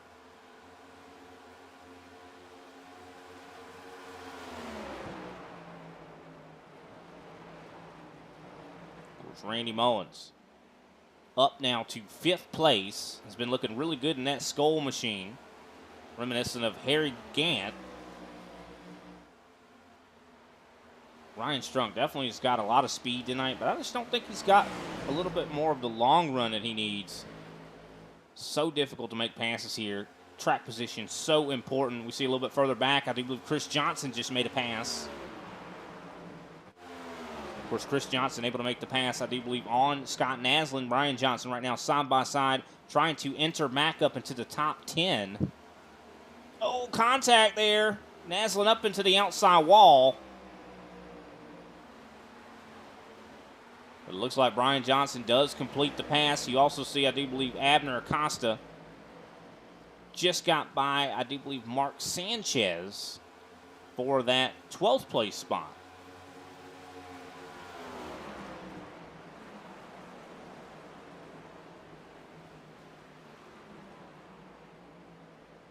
Jose coming up quickly to the back of the 29. Might have been some contact a little bit there.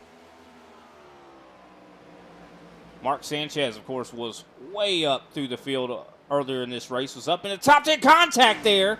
Oh, big hit from Mark Sanchez into the outside wall as Greg Carr gets into him.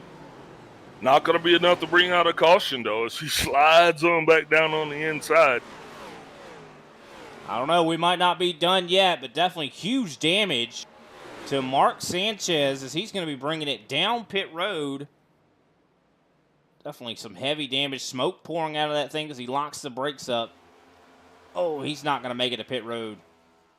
I think he's going to take a tow. Oh. And he has a repairs required flag, man. And that's just, I mean, you hate to see that because, I mean, he was running such a strong race here tonight, Brian. He really was.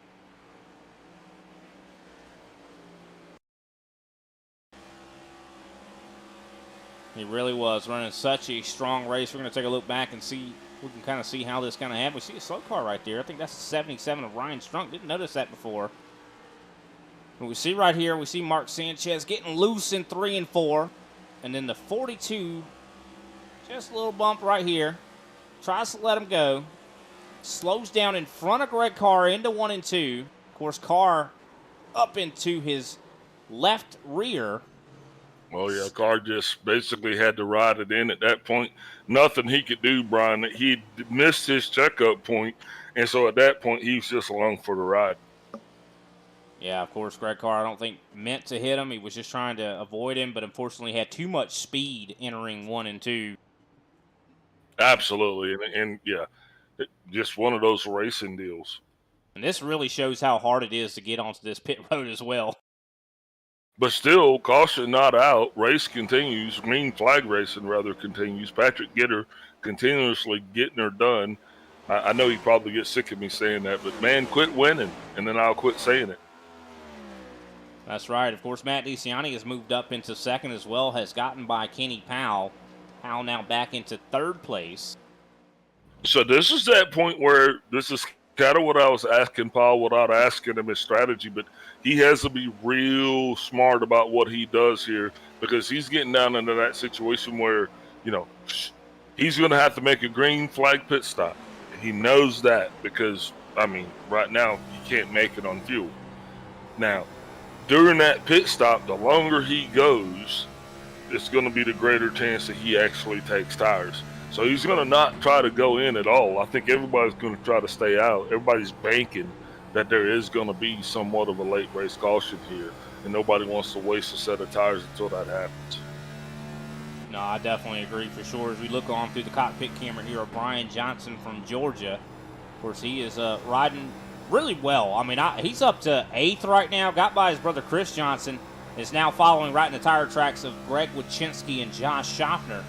And he's been really running really well. I mean, even with the significant damage, I think they got that car working very well at the moment. And he even said, I talked to him a little bit before the race, he was like, I know I'm going to get wrecked out of this race. And he still has the determination here. I mean, I'm really impressed and inspired by that determination for that 4 cam. I mean, he got wrecked out early in this race too, by the way. Yeah, I mean, and a lesser man would have quit. You know, got to give him that. Especially with that hard of a hit. I mean, a lot of times people don't think you can't recover from that, you know. But he did. He recovered from it, kept his head down. He stayed on the lead lap, got the damage fixed he could, and he's back in this thing. I mean, he's really great recovery, going to get some points here. Of course, I'd say, sacrifice some of the stage points that he possibly could have gathered.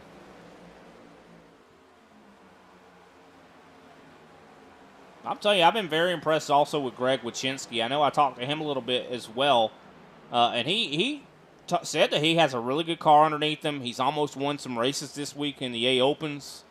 So I think that he's real confident with the way that car's driving right now, and he's putting pressure on Schaffner. Now, that's not something that's easy to do, Big Al. I mean, I think they're definitely keeping each other honest. And Brian Johnson's slowly etching away at the lead that they have on him.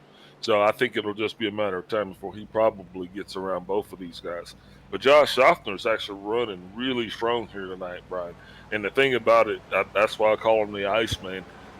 Dubbed that from the old Terry Labonte, but it's just because he is so consistent.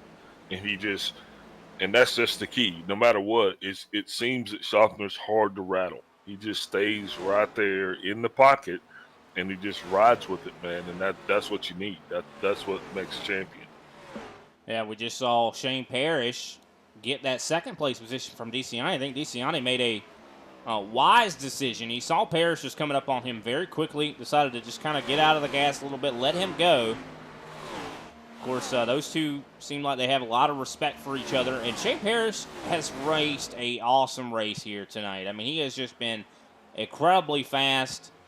And he's been catching Patrick Gitter as well. So watch out for this 66. He is bound and determined to get a win at some point this season, and I think he's going to do it.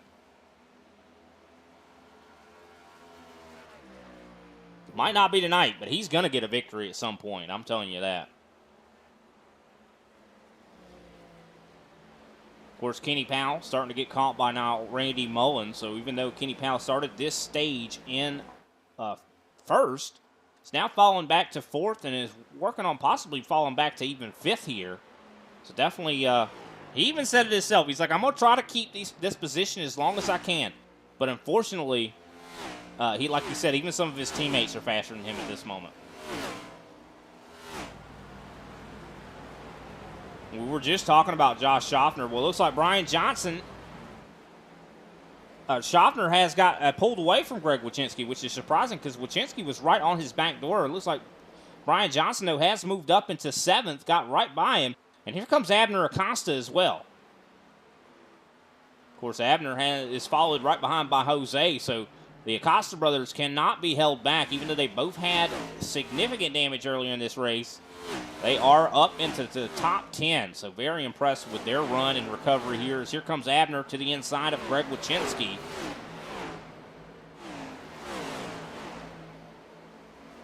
Abner, of course, able to make the pass stick, slides right up in front.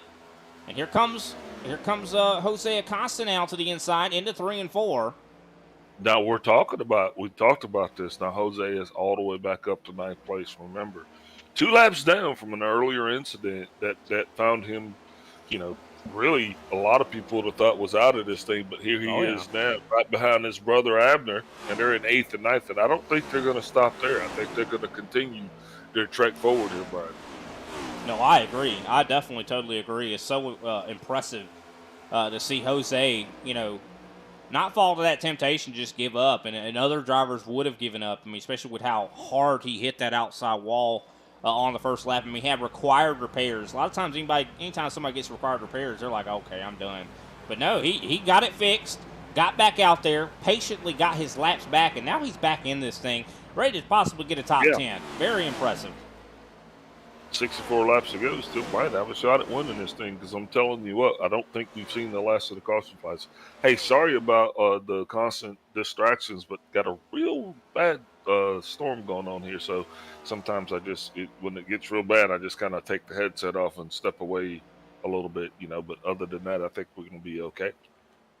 Yeah, hopefully everything works out over there for sure. Don't want anything bad to happen. I'll tell you what, Shane Parrish, he's been slowly but surely still catching up to Patrick Gitter. I don't know. I mean, I think Shane Parrish, I think this could be his night. But then again, we still have, like you said, possibility of a yellow flag, but also possibility of what you love, Big Al.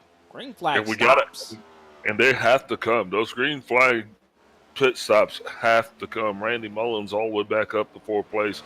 Feeling pretty good about the run that he's having, and I'm so inspired because that's that Harry Gant paint scheme, man. I started dipping skull when I was in the 6th grade, to be honest. It was almost 7th, but yeah, we were still on the old school at Annandale, so this is 6th grade. Here comes the 50 of Josh Schaffner, though. It's a different time back then, Brian. Josh Schaffner throwing back his paint scheme to his last race. Yeah, it's a different time, that's for sure. I mean, a different NASCAR than what we see here nowadays, but still it was sponsored by Winston. Yeah, of all cigarettes. things, if you think about it, yeah. Yeah, that was back when your doctor was smoking while he was checking up on you. Yeah, it's a true story. I mean, that's a very true story. You smoked everywhere. Yeah, I remember, offices. It wasn't until about 15 years ago that you were still able to walk into Huddle House and you'd be able to smoke in there. What? You can't smoke in the Huddle House anymore? Not anymore, yeah. World's gone to shit. This thing is flying right by, though. We're getting closer and closer to that period where these guys are going to be wanting to head down pit road. I think in the next 15, maybe, here comes Schaffner. Really big move there. Power move to the inside of the 54. Yeah, that's putting them all the way up in the fourth place, Brian. And I'm going to tell you what, the 22 of Scott Naslund, he has had all types of ups and downs, and it seems as though he might be on the downswing as the leader is slowly going to be making a way around and become a big figure on his relative. So I think he might be. There he is. I was going to say, if you need a better reason to come down pit road, that might be it.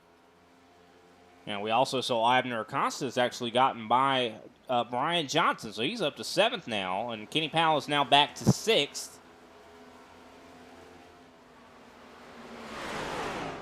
Of course, we do see a line of race cars. The one of Matt DeCiani starting to struggle a little bit here and being pressured by, I think, believe Josh Schaffner. DeCiani is struggling. I don't know if they made an adjustment to that race car, but something is definitely wrong. Yeah, definitely, because he's probably sliding the runway back. And then you add to the fact that I think this is the longest stint that anybody's actually been out on tires thus far, 44 laps. A lot of these guys trying to just make it to another 5 laps or so, Brian, and I think you'll be starting to see green flag pit stops actually take place. Here comes Abner Acosta coming up to the 54 of Randy Mullins. Mullins got into the wall a little bit there, really loose into turn 1. Tell you what, that 44 is so impressive. He's always just so fast. I mean, it's shocking to see how quick that 44 is. I mean, of course, started out racing in fixed, and I think that's what gives him a lot of the strength that he has behind the race car, behind the wheel. Speaking of, like, the 66 is really he's rolling right now. You know that? He is, and, I talked about it a little bit before. Last time we looked at him, he was 2 seconds back from Gitter. Now he's 1.2. He is running down Patrick Gitter. Watch out for this 66. He has, I told you, this guy might have the chops to possibly win this thing, but still, there are a lot of opportunities for things to go wrong, and Darlington, I mean, it really is, what is it? What's the what's one of the rules, the laws? If something can go wrong, it will. Well, Darlington's definitely exemplifies that. I'm just saying, though, the 66 is really he's on a tear right now. He really is.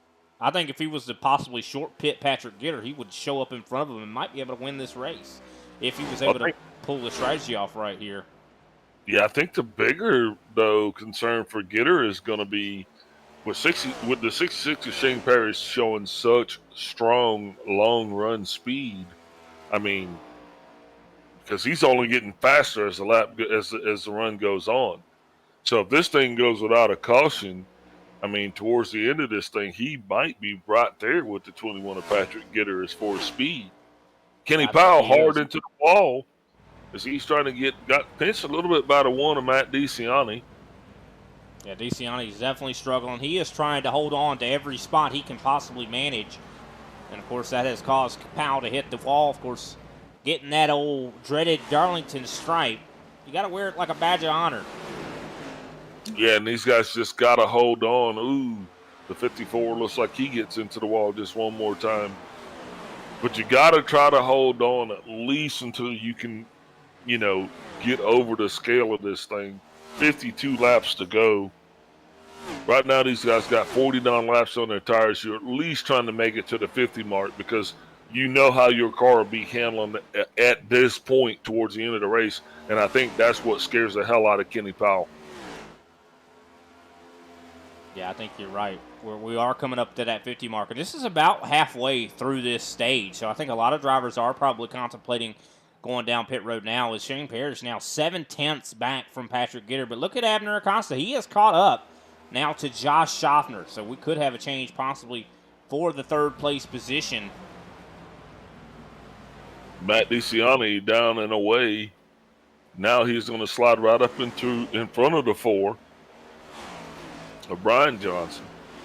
Yeah, DeCiani has been on the slow march to the end. of this group. Of course, he's been up in the top 3 all race long, but something about this final stage, maybe they put the bad set of tires on that car. I'm not sure what's going on. Yeah, they've run 50 laps.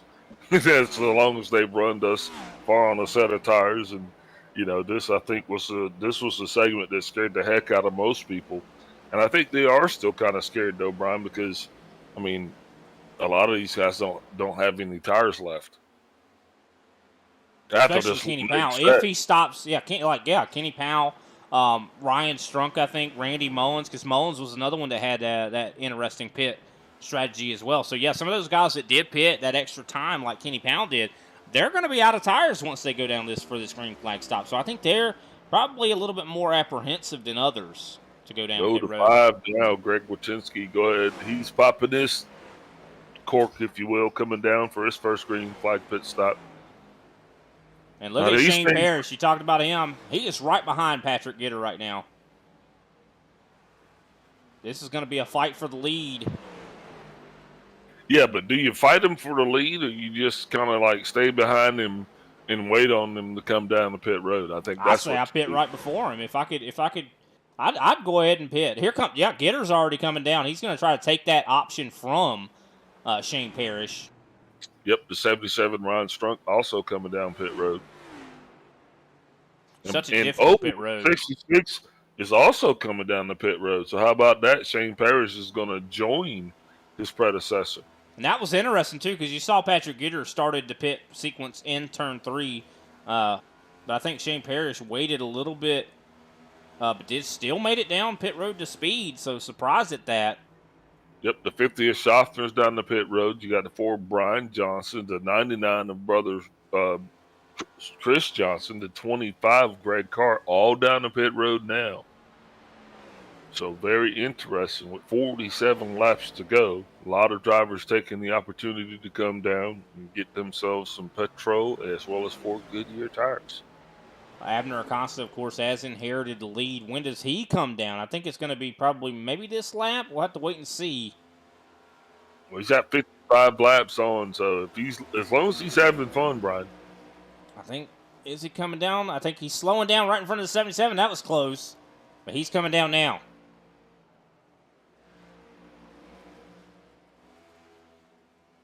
Not seeing any black flags there for the pit stop strategies. Just waiting on the rest of the field to cycle through. Man, I love green flag pit stops.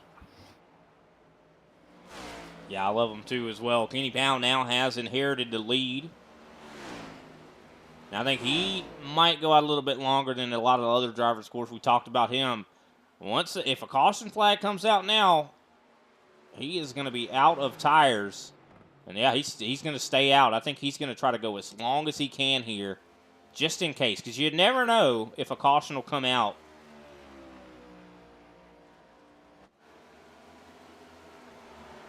Of course, Matt DeCiani still out there on the racetrack as well. Darren Mullins, Randy Mullins, all still out there. I do believe. So we only have 5 cars out right now that have yet to pit.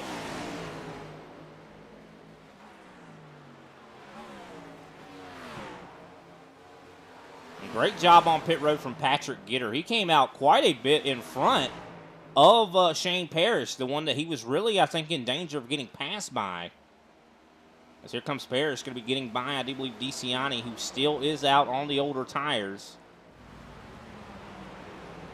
Kenny Powell down pit road, also bringing the 42 of Jose Acosta with. So that's going to give the lead to Matt DeCiani. Oh, the 42 of Jose. Actually, the 64 of Darren Mullins just took the lead from DeCiani. Here comes DeCiani to pit road. So Darren Mullins, for the first time tonight, going to lead a lap. Of course, Darren Mullins recently, I do believe, was able to get a victory. Of course, his first all-time, if I'm not mistaken. Of course, so that leaves, I do believe, only Darren Mullins and Randy Mullins out on the racetrack. Of course, you just saw Abner Acosta passing by to get his lap back. So at the moment, there are 9 drivers on the lead lap. Matt DeCiani.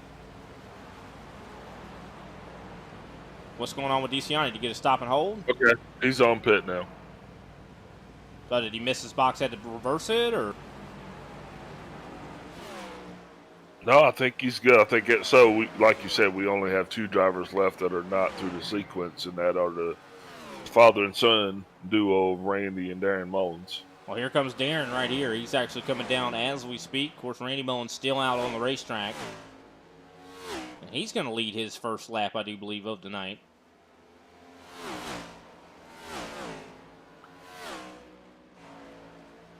So he is the last driver. And after this, I do believe Patrick Gitter will reclaim the lead. You know, I was wondering, I was going to say Randy wasn't really running well tonight, but maybe his car is just set up for the long run. At 61 laps into this thing, he's still, rolling around the racetrack. Yeah, he's still rolling. I mean, I would say he's ran good tonight. I don't think he's had a bad run. I think that, I don't know. I mean, he just seemed like maybe in the final stage here, he just hasn't been as strong as he was earlier. But, we'll have to wait and see, what his strategy is. Like I said before, he's just like Kenny Powell, to where he has to kind of stay out a little bit longer because he doesn't have another set left. When he pits, that's the last time he's going to be able to take a set of tires. Yeah, and that changes the game for a lot of drivers. These guys are not wanting any type of caution to come out at all, Brian, because it's a game changer. It's going to they don't have another strategy at this point. Yeah, for sure, especially those guys that did pit that extra time. Now, if a caution came out for like Patrick Gitter or Shane Parrish or Abner Acosta, I think they would still have a set. Or Josh Schaffner. We'll have to, maybe that could possibly happen. Well, the thing is, it's all with the exception of like 5 drivers that are really going to be, bound up by this. Yeah, for sure. But I think everybody's kind of spread out enough. I don't know if we're going to see a caution. But it's still possible. But right now, Patrick Gitter should take the lead very, very soon.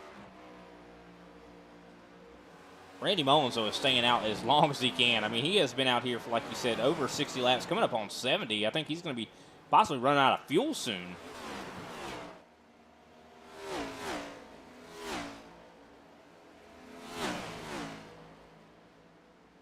Yeah, the lap time different. Yep, so he's real close. Laps. 75 laps, 70. He's at 65. So he's still got another 10 laps for fuel. Yeah, he's still got a little bit of time left, but I don't think he's running out of time, though, to hold the lead. Because, you see Patrick Gitter, how fast he's running right now. He's only 8 seconds back from Randy Mullins, and he's faster by over a second a lap right now. We've seen Mullins do this before, though, man. Yeah, we have. And sometimes it works, sometimes it doesn't. He's going to have really fresh tires when he comes down pit road. Sometimes you feel like a nut. At the moment, though, we only have 12 drivers that remain on the lead lap. Of course, Matt DeCiani, who was having some major issues, just got his lap back, got by Randy Mullins. So a lot of drivers trying to see if they can't get by Mullins to get their laps back here.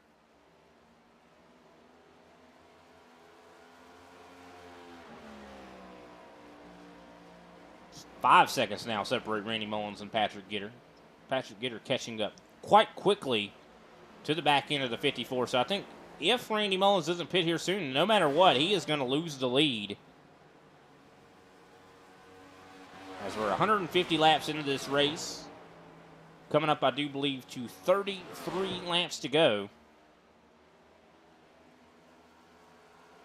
And Patrick Gitter has been in prime position all night long. Only person that really has been able to challenge him has been Shane Parrish. Can Parrish make up for his mistakes on pit road? He did lose a little bit of time on pit exit. What if Mullins doesn't have any tires left?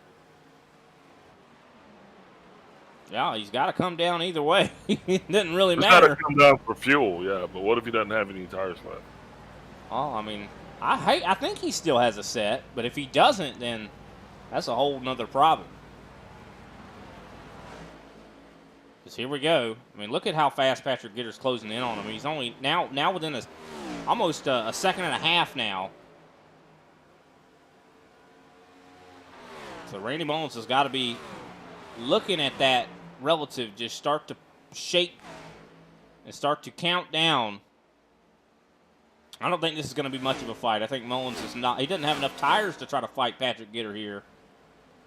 We hadn't found anybody thus far.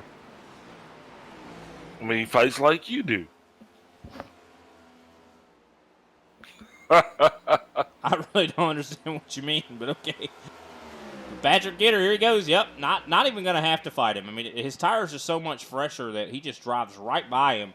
Now Randy Mullins is going to be back to second. But look at the gap now. Patrick Gitter and Shane Parrish, 5 seconds. I don't think Shane Parrish is going to be able to make up that kind of time. And I do believe we just saw J.C. Evans. 30 laps to go. Yeah, he's going to have his hands full on that one. But do you reckon that there will be another late race caution?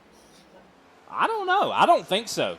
I really don't think so. I think the only way we have a late race caution is if possibly Randy Mullins spins it out coming on the pit road. I mean, he's on really, really old tires. So it's a possibility when you're on old tires at Darlington, it's hard to get that car to turn. And if he makes a mistake trying to come on pit road and the car doesn't turn, he comes right back up into the racing group. So, I mean, that's a possibility. But I feel like we're in a good spot right now. I feel like everybody's spread out. Yeah, he's about 3 laps away from actually coming on down the pit now.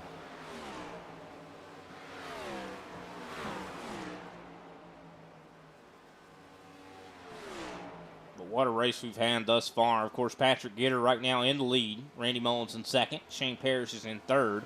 Abner Acosta sits fourth. Josh Schaffner fifth. Greg Wachinski's in sixth. Brian Johnson seventh. Jose Acosta's eighth. Kenny Powell ninth. Chris Johnson rounds out our top 10 at the moment. Now, what a trip we've had here to Darlington Raceway. We appreciate everybody out there tuning in. Make sure you like and subscribe to us on the ISCA Facebook or YouTube, Twitch, whatever your preference. We definitely appreciate it. And I think there goes Randy Mullins now on pit road. I was going to say that, but didn't want to interrupt you. He was able to make it down safely. Now this is going to be the test. Does he have a set of tires left?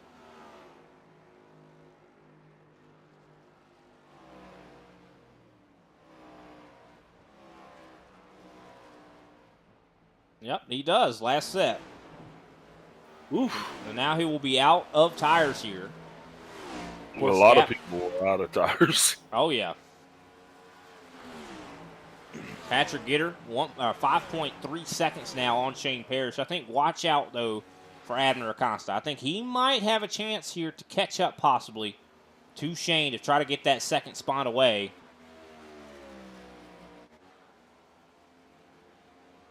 Of course, you also see Josh Schaffner not too far back from Abner. Definitely has been an interesting race. At the moment, we have 13 drivers that remain on the lead lap. 25 laps to go before this thing is in the books.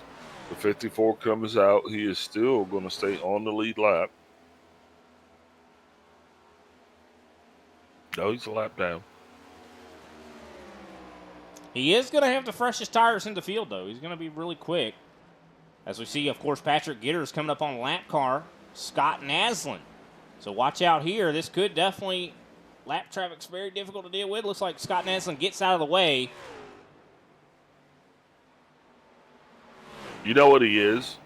He's got the same scenario that Kenny Powell had when he actually came in. The difference was that the field was lined up one beside another when Kenny started his run. Yeah, of course. He's got a lot more of a hill to climb than Kenny Powell did, and that's for sure.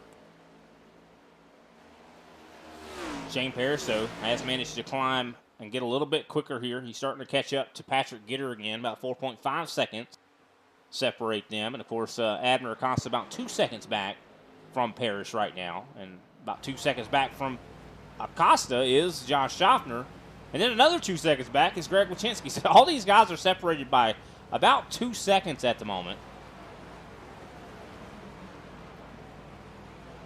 Of course, we do also see Brian Johnson and Jose Acosta. Now, these two had a significant issue at the beginning of this race. Do they have some memory of this? I'm assuming they do. Do we have more issues? Do we have a continuation, round 2, if you will? I think you got 22 laps to go in this thing. Everybody's on their best behavior.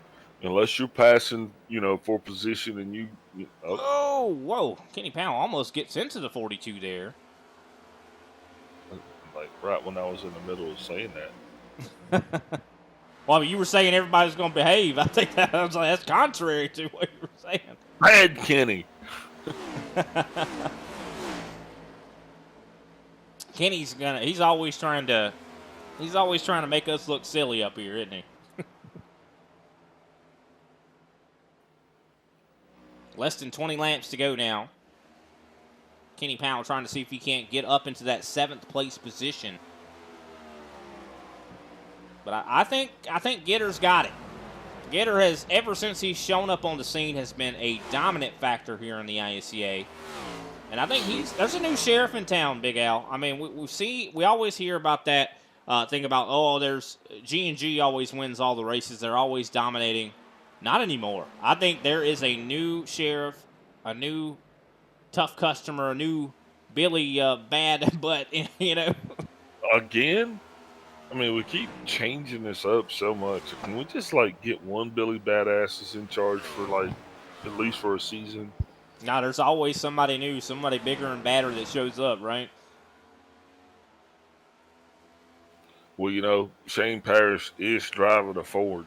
He's the only, there's two. Chris Johnson's also driving a Mustang. So I'm always going to give love out to my Ford peeps. Oh, Shane Parrish deserves a lot of love. I mean, I think if he hadn't lost speed on pit road, he would be right up there with Gitter. He would have a chance to win this race. He's got the speed. Now he's trying to get by, of course, Scott Naslin at the moment. Of course, Naslin is, I do believe, a lap down. 18 laps to go before we can put this one in the books. And I'm going to tell you what, it's been a very, very spirited event here at Darlington this evening. That is a word for it. Yep, track temps come down considerably now. It's going to be at 104 degrees. That outside ambient temperature still hovering around 87. And look at the winds out of the southwest at 16 miles an hour. Just all of that still bundled up under partly cloudy skies. Got to make everybody feel all nice and warm inside. Yeah, that's definitely a key to it, the track temp. I didn't know that the track temp had went down that much. That is significant. That's like 20 degrees difference right there. Ooh, and that was not a nice move by the 42 as he just sent the 4. This is not going to be over right here. I can pretty much guarantee you that. You're going to watch the 42 and the 4 here, probably for, the next little bit. Taking a look back here. Oh, the 42 sends it in. Some contact there. So, yeah, I don't think this is going to be over. Yeah, it was definitely not a friendly tap there. No, sir. And you could tell. Look at Brian Johnson. He is driving angry right now. He's like, I got to get back up to that 42. I think we're getting ready to see a little bit of ISCA beef. Ooh, 100% ISCA beef. We need a dang slide for that or something. Yeah, all right. Taking a look off the back end of Jose Acosta's car at the Kodak car right behind him. You could tell Jose's probably like, I got to run away from this guy. If I don't get away from him, I'm going to die. No, Jose don't care. That's just a little bit of a slide job. So I don't think it's even an issue. I think these guys are probably still good. They're real friendly. They're going to send each other Christmas cards. Well, a lot of times our perspective up in the booth makes things look a little bit more sinister. I think we do that to just kind of talk it up some, just as a talking point. But a lot of times we're on to something. Well, I just think we're off the mark on this one. I think these two guys are just. I mean, you know what? They're probably going to head to Taco Bell after this race is over. Think so? Share a Chalupa. Nacho Grande or something. I don't know. Yeah, that's got to be what it is. They're gonna share a jumbo margarita. A Grande Chalupa. And we're watching them because I could feel the intensity from Brian Johnson right now. He is trying his best to catch up to Jose right now. A little bit of contact with the wall. Didn't slow him down one bit. Did not slow him down at all. Scott Naslin's down on pit road. Yeah, I think Naslin's probably just frustrated here. Of course, he pitted quite early. Car just not handling the way he probably wants it to. I do not want to look away from these two drivers. Wow, you really think there's beef between them? I think there is. I mean, you got to think they had a big problem earlier in the race. Oh, they're getting close. 10 laps to go. Greg Carr did actually yield for the leader. Patrick Gitter, he actually goes by the 77 as well. Only 10 drivers right now remain on the lead lap. Patrick Gitter now has about 4 seconds back to Shane Parrish. Yep, don't think Shane's going to be able to make that 4 seconds disappear. Counting on you, Jose. That's right. This is the chance if a caution, this could be that caution. If they do, I don't know, I think Brian might just be trying to say, hey, I'm here. I don't think he's going to get him. I think if he was going to get him, I think he already would have. Was it Kyle Petty in the mellow yellow car? Who drove the mellow yellow car? That's a good question. I want to say, who was it?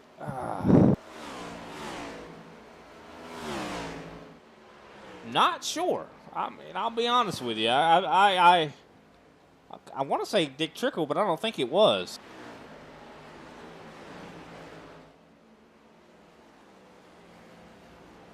What a name for a race car driver. Kyle Larson did it as a throwback. But it was actually Tom Cruise in the NASCAR-based movie Days of Thunder. Was it? Yeah. Okay. Wait, it was Kyle Petty. Kyle Petty, okay. 91 to 94. I knew I was right. Yeah, you were right on the money there. Right on the money. That's a little Alan Jackson for you right there. With 7 laps to go in this thing.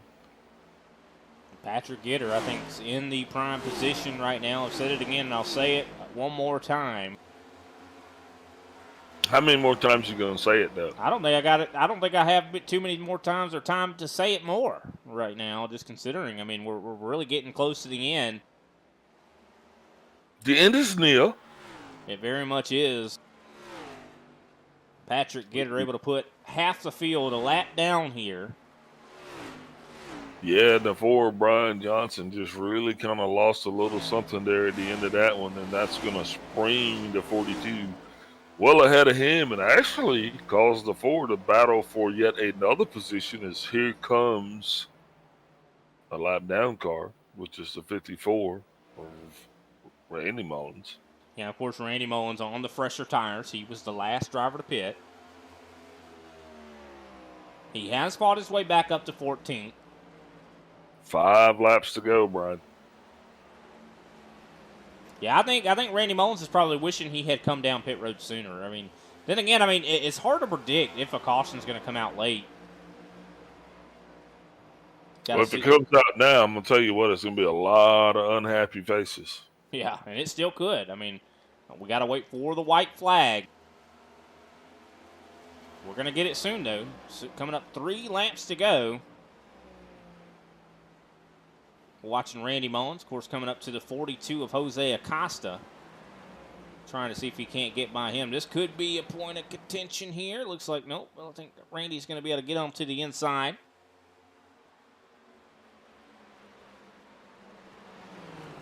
A little bit of a wiggle there from the 42, but looks like they were able to navigate safely. Patrick Gitter, 4 seconds.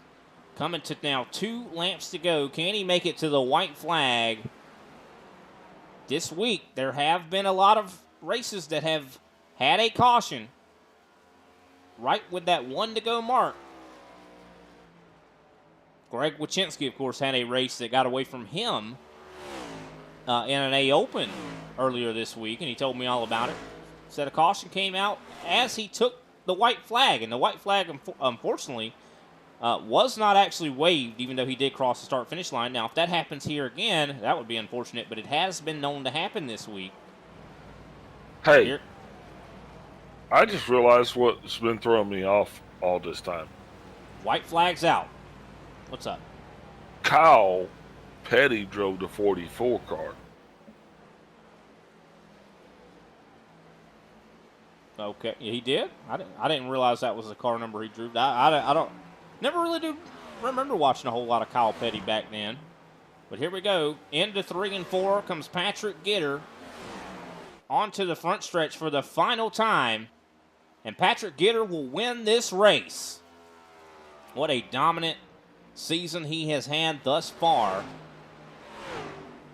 course, Shane Parrish comes home in second place. Abner Acosta had a little bit of some struggles early on. Still comes home in third. Josh Schaffner fourth. Greg Wyszynski fifth. Brian Johnson actually sixth. How is that possible? Looks like I might have missed something there at the end.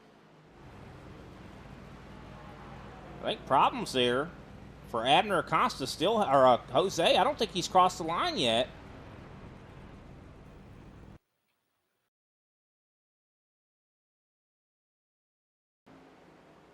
Oh, yeah, I think we might have missed something here. Brian Johnson. Oh, wow, big sin for Johnson. Into 3 and 4, crosses the line before Jose does. Jose still, he does cross the line, but look at that. That was quite a finish there for that 6th place position. That was awesome. That was awesome right there. I'm glad we looked back. I was like, wait a second. That's just good racing right there. That it was. Kenny Powell finishes 8th. Matt DeCiani in 9th. Chris Johnson in 10th. Darren Mullins, 11th. Ron Strunk in 12th. 13th shows Greg Carr. 14th, Randy Mullins. 15th, J.C. Evans. 16th, Scott Naslin. 17th, Mark Sanchez. 18th, Al Koslowski.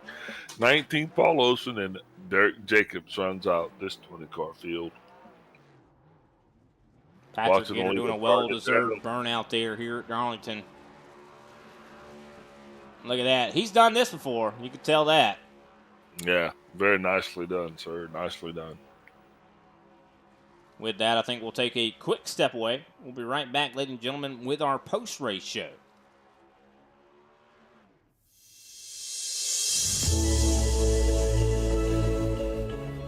Hey everybody, my name is Warren Maddox. I am the president of Ultimate Experience Outdoors. Our mission, we are dedicated to taking veterans, first responders, youth, and Gold Star family members on outdoor excursions across the country. Support for our mission has many forms. From camp cooks to the great storytellers, some buddies with the band, maybe you just want to build a campfire and sit around and listen. Nothing goes unnoticed. Camaraderie is reborn. The acceptance among the men and women that took an oath. Whether it was decades ago or recently renewed, but never forgotten. If you feel like you could help us, please visit our website, www.uxonation.org. There, you can register to hunt, sign up to sponsor an event, or even donate to us so we can continue to execute our mission. Oh my gosh, I'm so tough, bro. We get a hug, man. What have you done, Jim? We need your help to hold the line once again.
cardiology.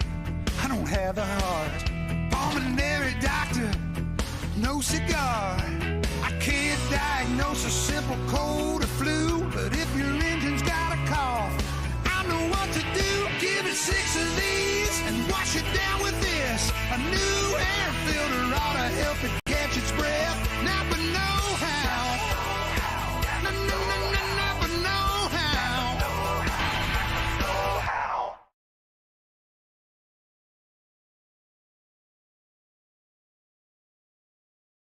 Alrighty, we are back, ladies and gentlemen.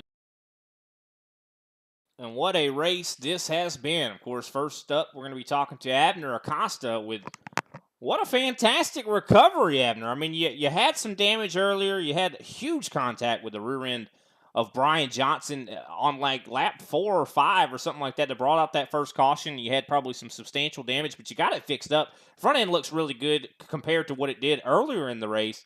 How was it feeling after you got that huge damage? Hey guys, good evening. Car actually felt fine even after I hit. Like, the steering was fine, the RPMs were fine, but I had like a minute of damage, like 55 seconds or so. I don't know if it was hurting me or not, but I mean, I did hit that car very, very hard. I'm surprised it was only 55 seconds. And then trying to go back up, I think I got in an incident with one of the Millen's guys. So yeah, just trying to get back up was kind of tough. It's really hard to pass here.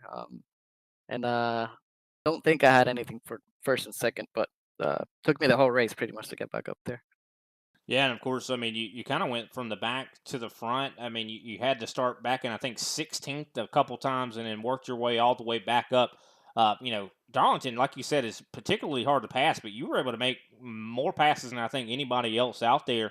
What do you think why were you able to do that? Is this just a track that suits you? I mean, I know you're a driver, a really good driver at that, and, this is a driver's track. Do you think that has something to do with it? Yeah, I mean, at the beginning, I was just letting people pass. Like, I was just trying to save tire and take it easy. I think it hurt me. I think when I first got that damage, I couldn't pit, so I did the second stage with the damage, and then so technically I had to go back twice. But yeah, I was taking it easy, saving tires. Probably saved too much. But yeah, I just after like 20, 23 laps, I could just see people struggle. And I was able to just get by them pretty easy. Yeah, definitely a tough track here at Darlington, but you still got third place. We're glad to see you back as well. I know we haven't seen you in a little bit, so glad to see you back in the rotation here. Do we expect to see you next week at Texas? I think Norfolksboro. I'm sorry. We're actually going to be. I know that the officials are going to Texas, but actually ISCA is going to Norfolksboro. I'm sorry. Oh yeah, I think I might be able to. This is kind of last minute to join in here, so I think I'll try to make up at least some time to at least sit and drive. So yeah, I might be here. Well, we definitely hope you are. I mean, Norfolksboro. How do you like that track? I mean, I know it's kind of one that we don't go to quite a lot. Yeah, I like it. I mean, I do like really like short tracks and kind of hard to drive.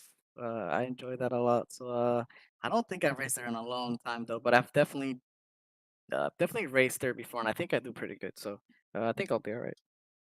All right. Well, we definitely, hopefully, we'll see you. We always enjoy watching that John Deere 44 out there on the racetrack, always fast, for sure. Who can we give a shout out to after your third place finish?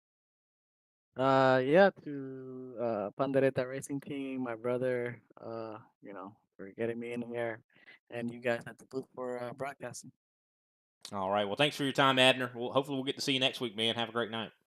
All right. See you again.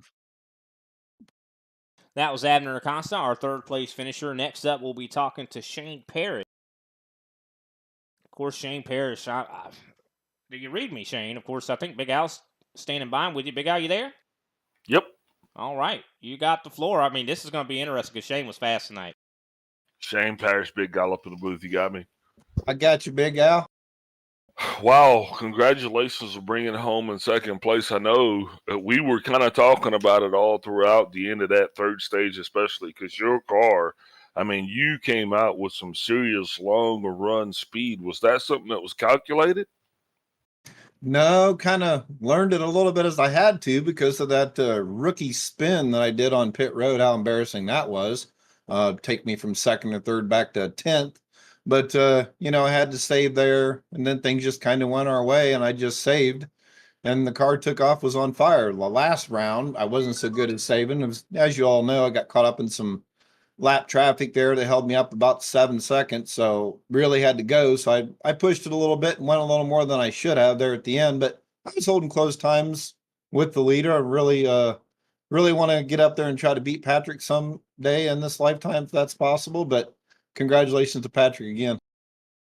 Yeah, congratulations to him. But man, this is all about you right now. That 66 was screaming. Once you guys brought that thing off the trailer, it seems that it was in a league of its own. And I do love the fact that that blue oval on the front of it.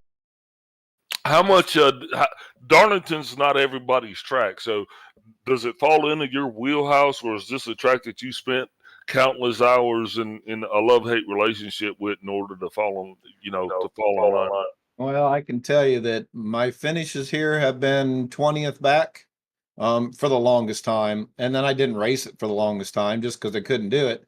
But I got to put the shouts out to Mr. Conti. We put in an hour practice real hard, really learned a lot, watched the videos that I recorded from him, and put in countless, times just testing in the laps and doing AI races to get myself ready to run here. And now I'm here, and I feel a lot better at the track. Won't be afraid of it next time. Yeah, it definitely seems like all that worked out, because a lot of people don't understand the amount of preparation you have to put into a track like Darlington, and I think you just kind of told us what exactly it took you to be able to come and compete and bring it home second. Yeah, I made a couple adjustments on the car too. It was just a little bit loose that I really cared for off of 4, and I really wanted to get it dialed in. So I made a couple adjustments, and yeah, when I did that third phase, that car was on a rocket ship. I mean, I could stay floored from beginning of the corner, third and fourth there, beginning of the corner all the way out and just go. And that's where I was really making my time up on Patrick there. It was a lot of fun doing that and racing with him, but it was a great car. It was a great night. I can't complain. Yeah, it was awesome to watch, especially from our perspective. Speaking of perspectives, next week we kind of take a step back in time. Now, this week we had the throwback paint schemes. Next week we're really stepping back into the time because we're going to Rockingham, a little track there in North Carolina. You got any North Wilkesboro? Sorry, North Wilkesboro. Same thing, another track in North Carolina. Do you have any experience with North Wilkesboro? 0. And I don't know if I'll be here next week or not. I don't know if EPI or what they're doing on setups. I don't do the setups. Mr. Conti does. I don't know if they'll make one for that. I know we're working on Texas for the officials. That's where I've been practicing all week. So the likelihood of me making it there is probably slim to none. I probably won't race just because we may not even have a setup for that track. If we do, I'll run it and test it, see what I like. But I'm really going to put in a lot of hours at Texas. I love that track. It's one of my favorite. Like to put on a good show in the officials. All right. Well, appreciate your honesty. And I tell you what, congratulations again for bringing that thing home in a second. You started in third. Before we let you go tonight, who you shouting out for your second place success?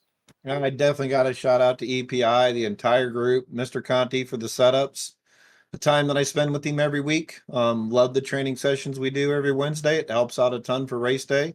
Thanks, Kenny, again for putting together a good league. Everything seems to be continuing to go really well. And just shout out to Big Al and Brian up there in the booth. Guys, keep up the good work. We love hearing your voices every week. Yeah, I appreciate you too, sir. Congratulations. And that's all I say, don't party too hard. I'm about ready to go do what Big Al's been doing all night. Woohoo! All righty. That was Shane Parrish, our second place finisher in the 66 machine. Definitely was rooting for him. Looked like he almost had something for Patrick Gitter there, but missed that he spin on pit road. I didn't realize that. I know he was really quick for sure. But of course, next up we got Patrick Gitter, the Dominator tonight. Led 151 out of 183. Of course, we talked to you earlier, Patrick. Man, seemed like you were able to put it really all together. I mean, what do you think the keys to that were?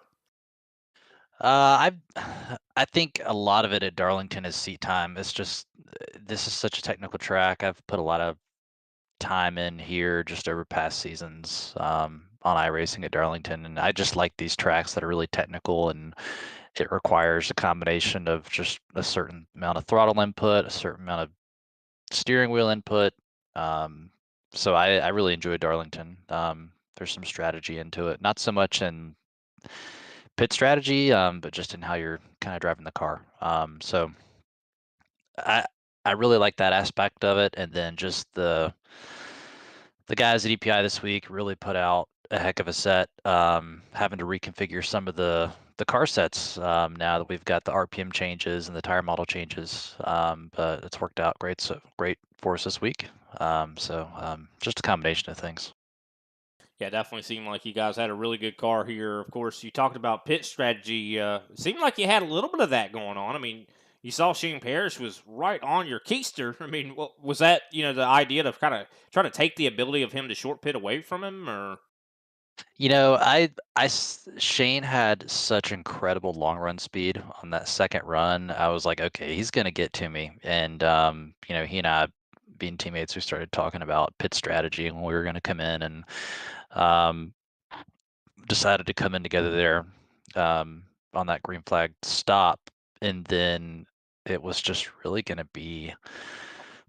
I felt like it was gonna be a game of lap traffic and whether or not we had a caution, because I felt like I had a better, like, I don't know, mid-run car, and Shane had a fantastic long run. He just had fantastic long run speed. I think he was driving the car a lot better than I was for that long run pace.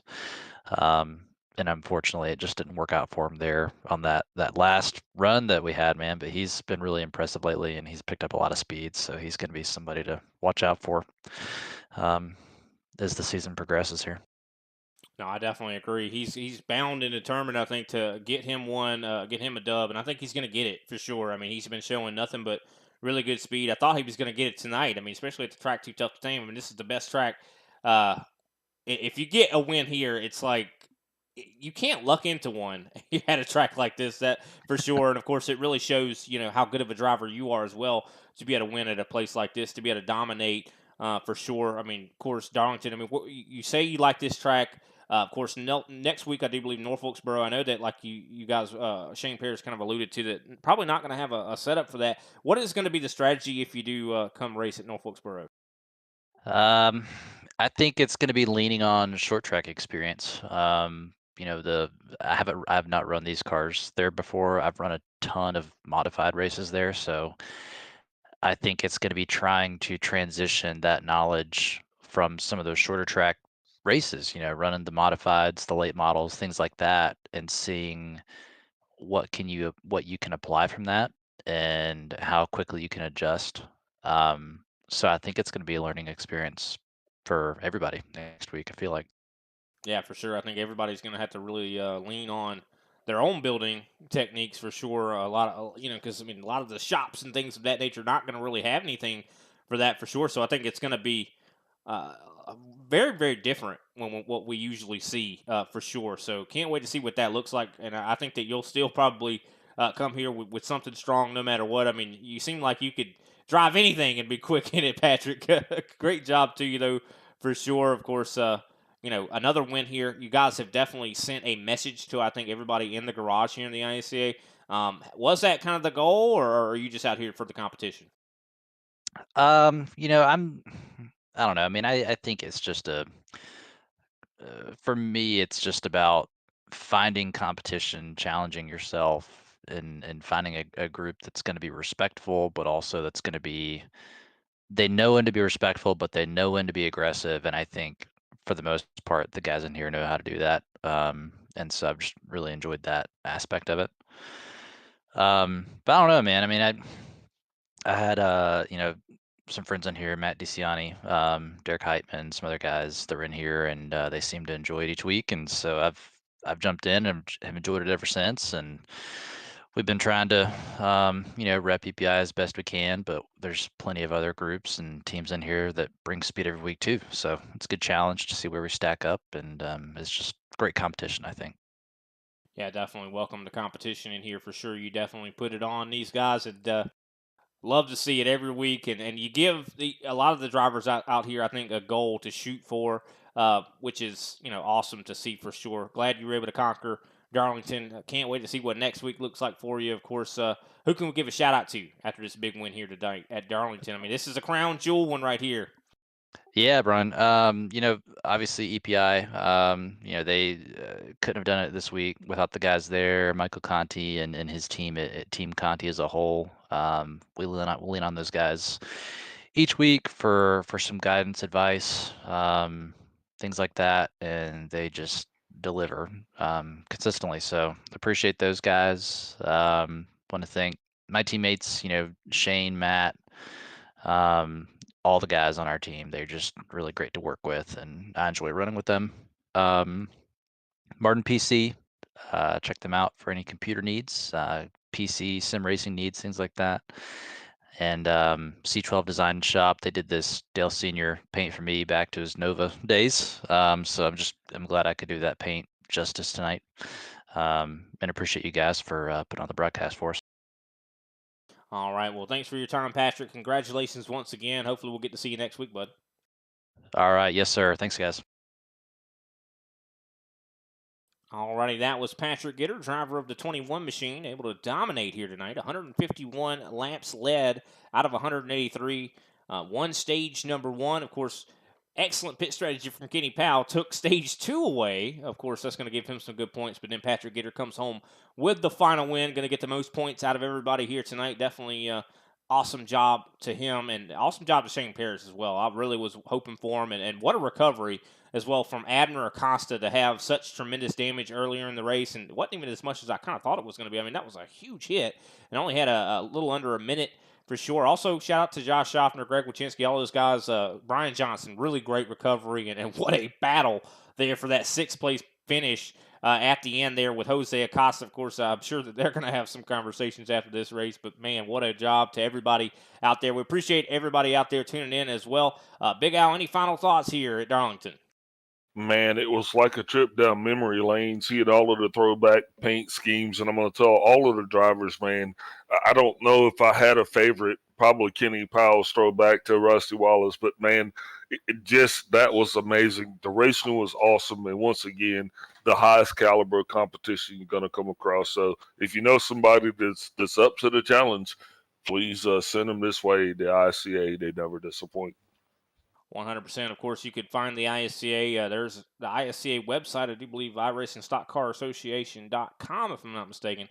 Then you can look them up on the league directory on iRacing. Find just ISCA. You'll be able to send Kenny Powell an application and get to talking with him about maybe joining in on this awesome fun that these guys have week in and week out. Of course, make sure you tune in this coming Saturday. We'll be back here at the track Too Tough to Tame, Darlington Raceway, and definitely excited for that one, just considering I'm hyped because, I mean, that race is going to hype me up for the next day when the NASCAR race, of course, which I'll be hopefully attending, and I'll be probably trying to call that one as well. But, of course, the Saturday race is going to be at 9:15 p.m. Eastern Standard Time. That's when the broadcast actually goes live. The race itself goes green a little after 9:30, so make sure you tune in and join me up in the booth. We'll definitely love to bring you all the action, and, of course, we're going to see a lot more paint scraped off the side of these race cars. But thanks for watching, everybody. The ISCA. We'll see you next time.